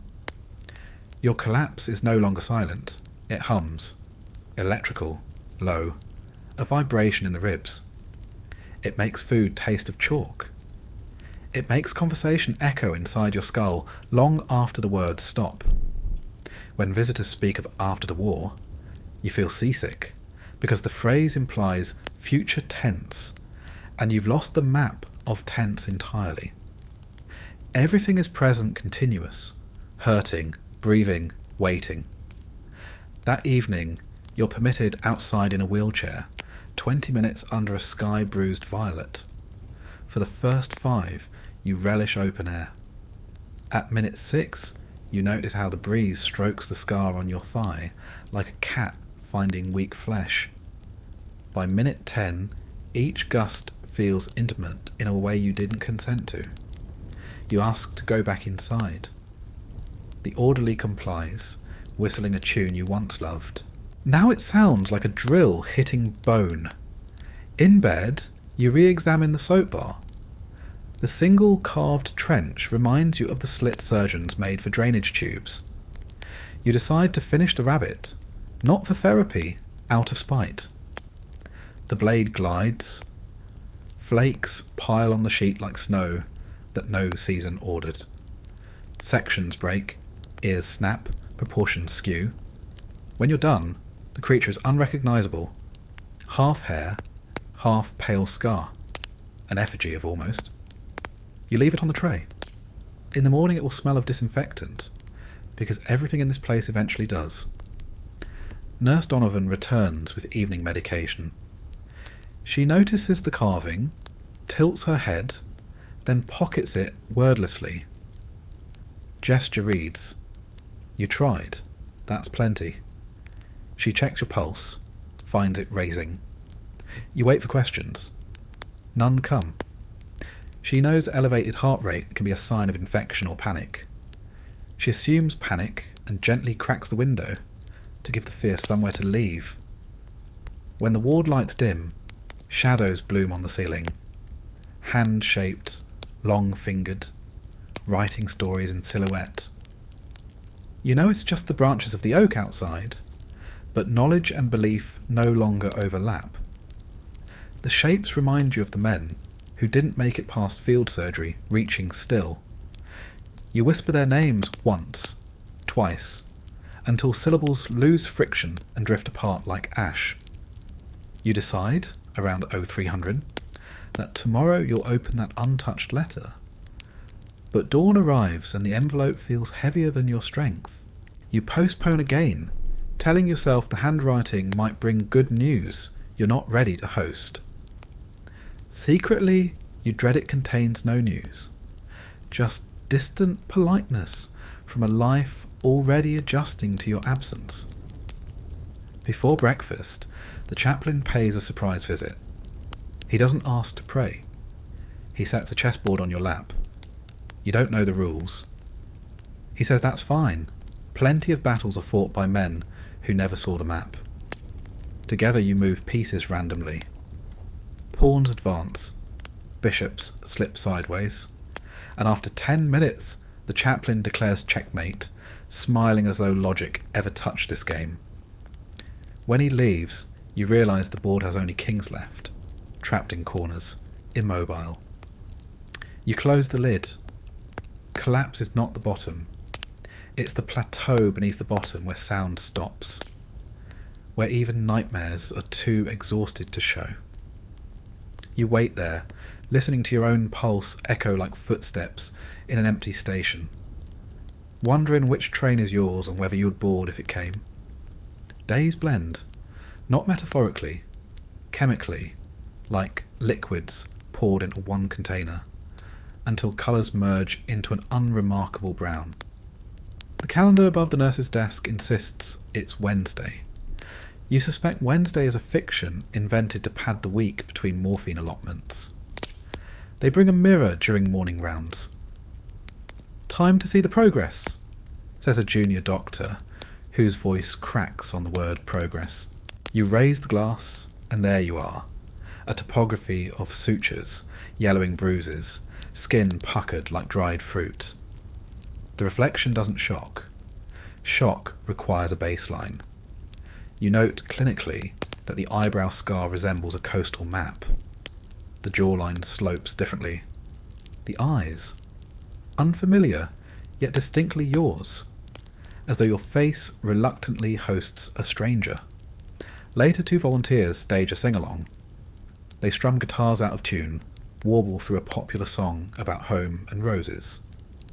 A few patients mouth the chorus. You don't. The lyrics feel like someone describing taste to a man who's gone numb. One volunteer catches your silence, offers the instrument. You shake your head. She misreads reluctance as inability and pats your shoulder with pity soft as spoiled bread. By afternoon, dread gains texture, thick, granular, coating the throat. They schedule an evaluation. Mobility potential.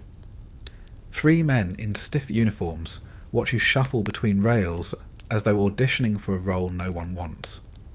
You manage 6 steps before the floor tilts violently. They nod, scribble, whisper the word viable. You sit afterwards, knees pulsing, hearing that word ricochet. Viable means fixable enough to file, not broken enough to discard.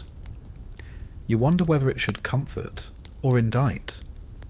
Back at your cot, you finally breach the envelope. The handwriting swims, partly tears, partly ill-lit ward, partly that collapse has reached your eyes. The letter is kind, too kind, full of clichés about bravery. Every compliment slices thin as paper cuts. You fold the sheet, slide it under the mattress like contraband, and stare at the ceiling until your pupils ache. Night again. The generator stutters. Bulbs wink. The ward breathes as one creature. Inhale of fresh admissions. Exhale of silent departures. You sense the rhythm, the way sailors hear the ocean through Hullwood. Somewhere down the corridor, a man begs for water in German. Nobody responds. Maybe no one understands. Maybe understanding is dangerous. You mouth the word Wasser into the dark, tongue heavy. Past midnight, your body rebels. Pain blooms behind the scarred knee, a flare reminding you tissue still argues with metal buried beneath. You consider pressing the call bell. Instead, you stage a negotiation with the pain. You promise not to expose it if it promises not to escalate. Absurd, but the pain subsides to a simmer. You wonder what else can be bargained with in this place. Time, memory, the shape of dreams. Dreams lately are muted. No colour, no dialogue, just corridors that loop.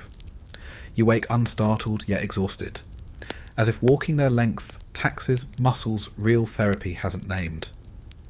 Nurse Donovan notes the dark crescents under your eyes. She swaps the upcoming afternoon physio for bed rest. The chart will read patient fatigued. You appreciate the euphemism.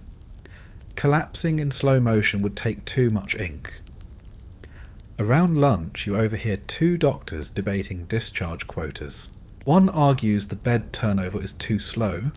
The other insists sending men home half-mended could undermine morale. You count silently.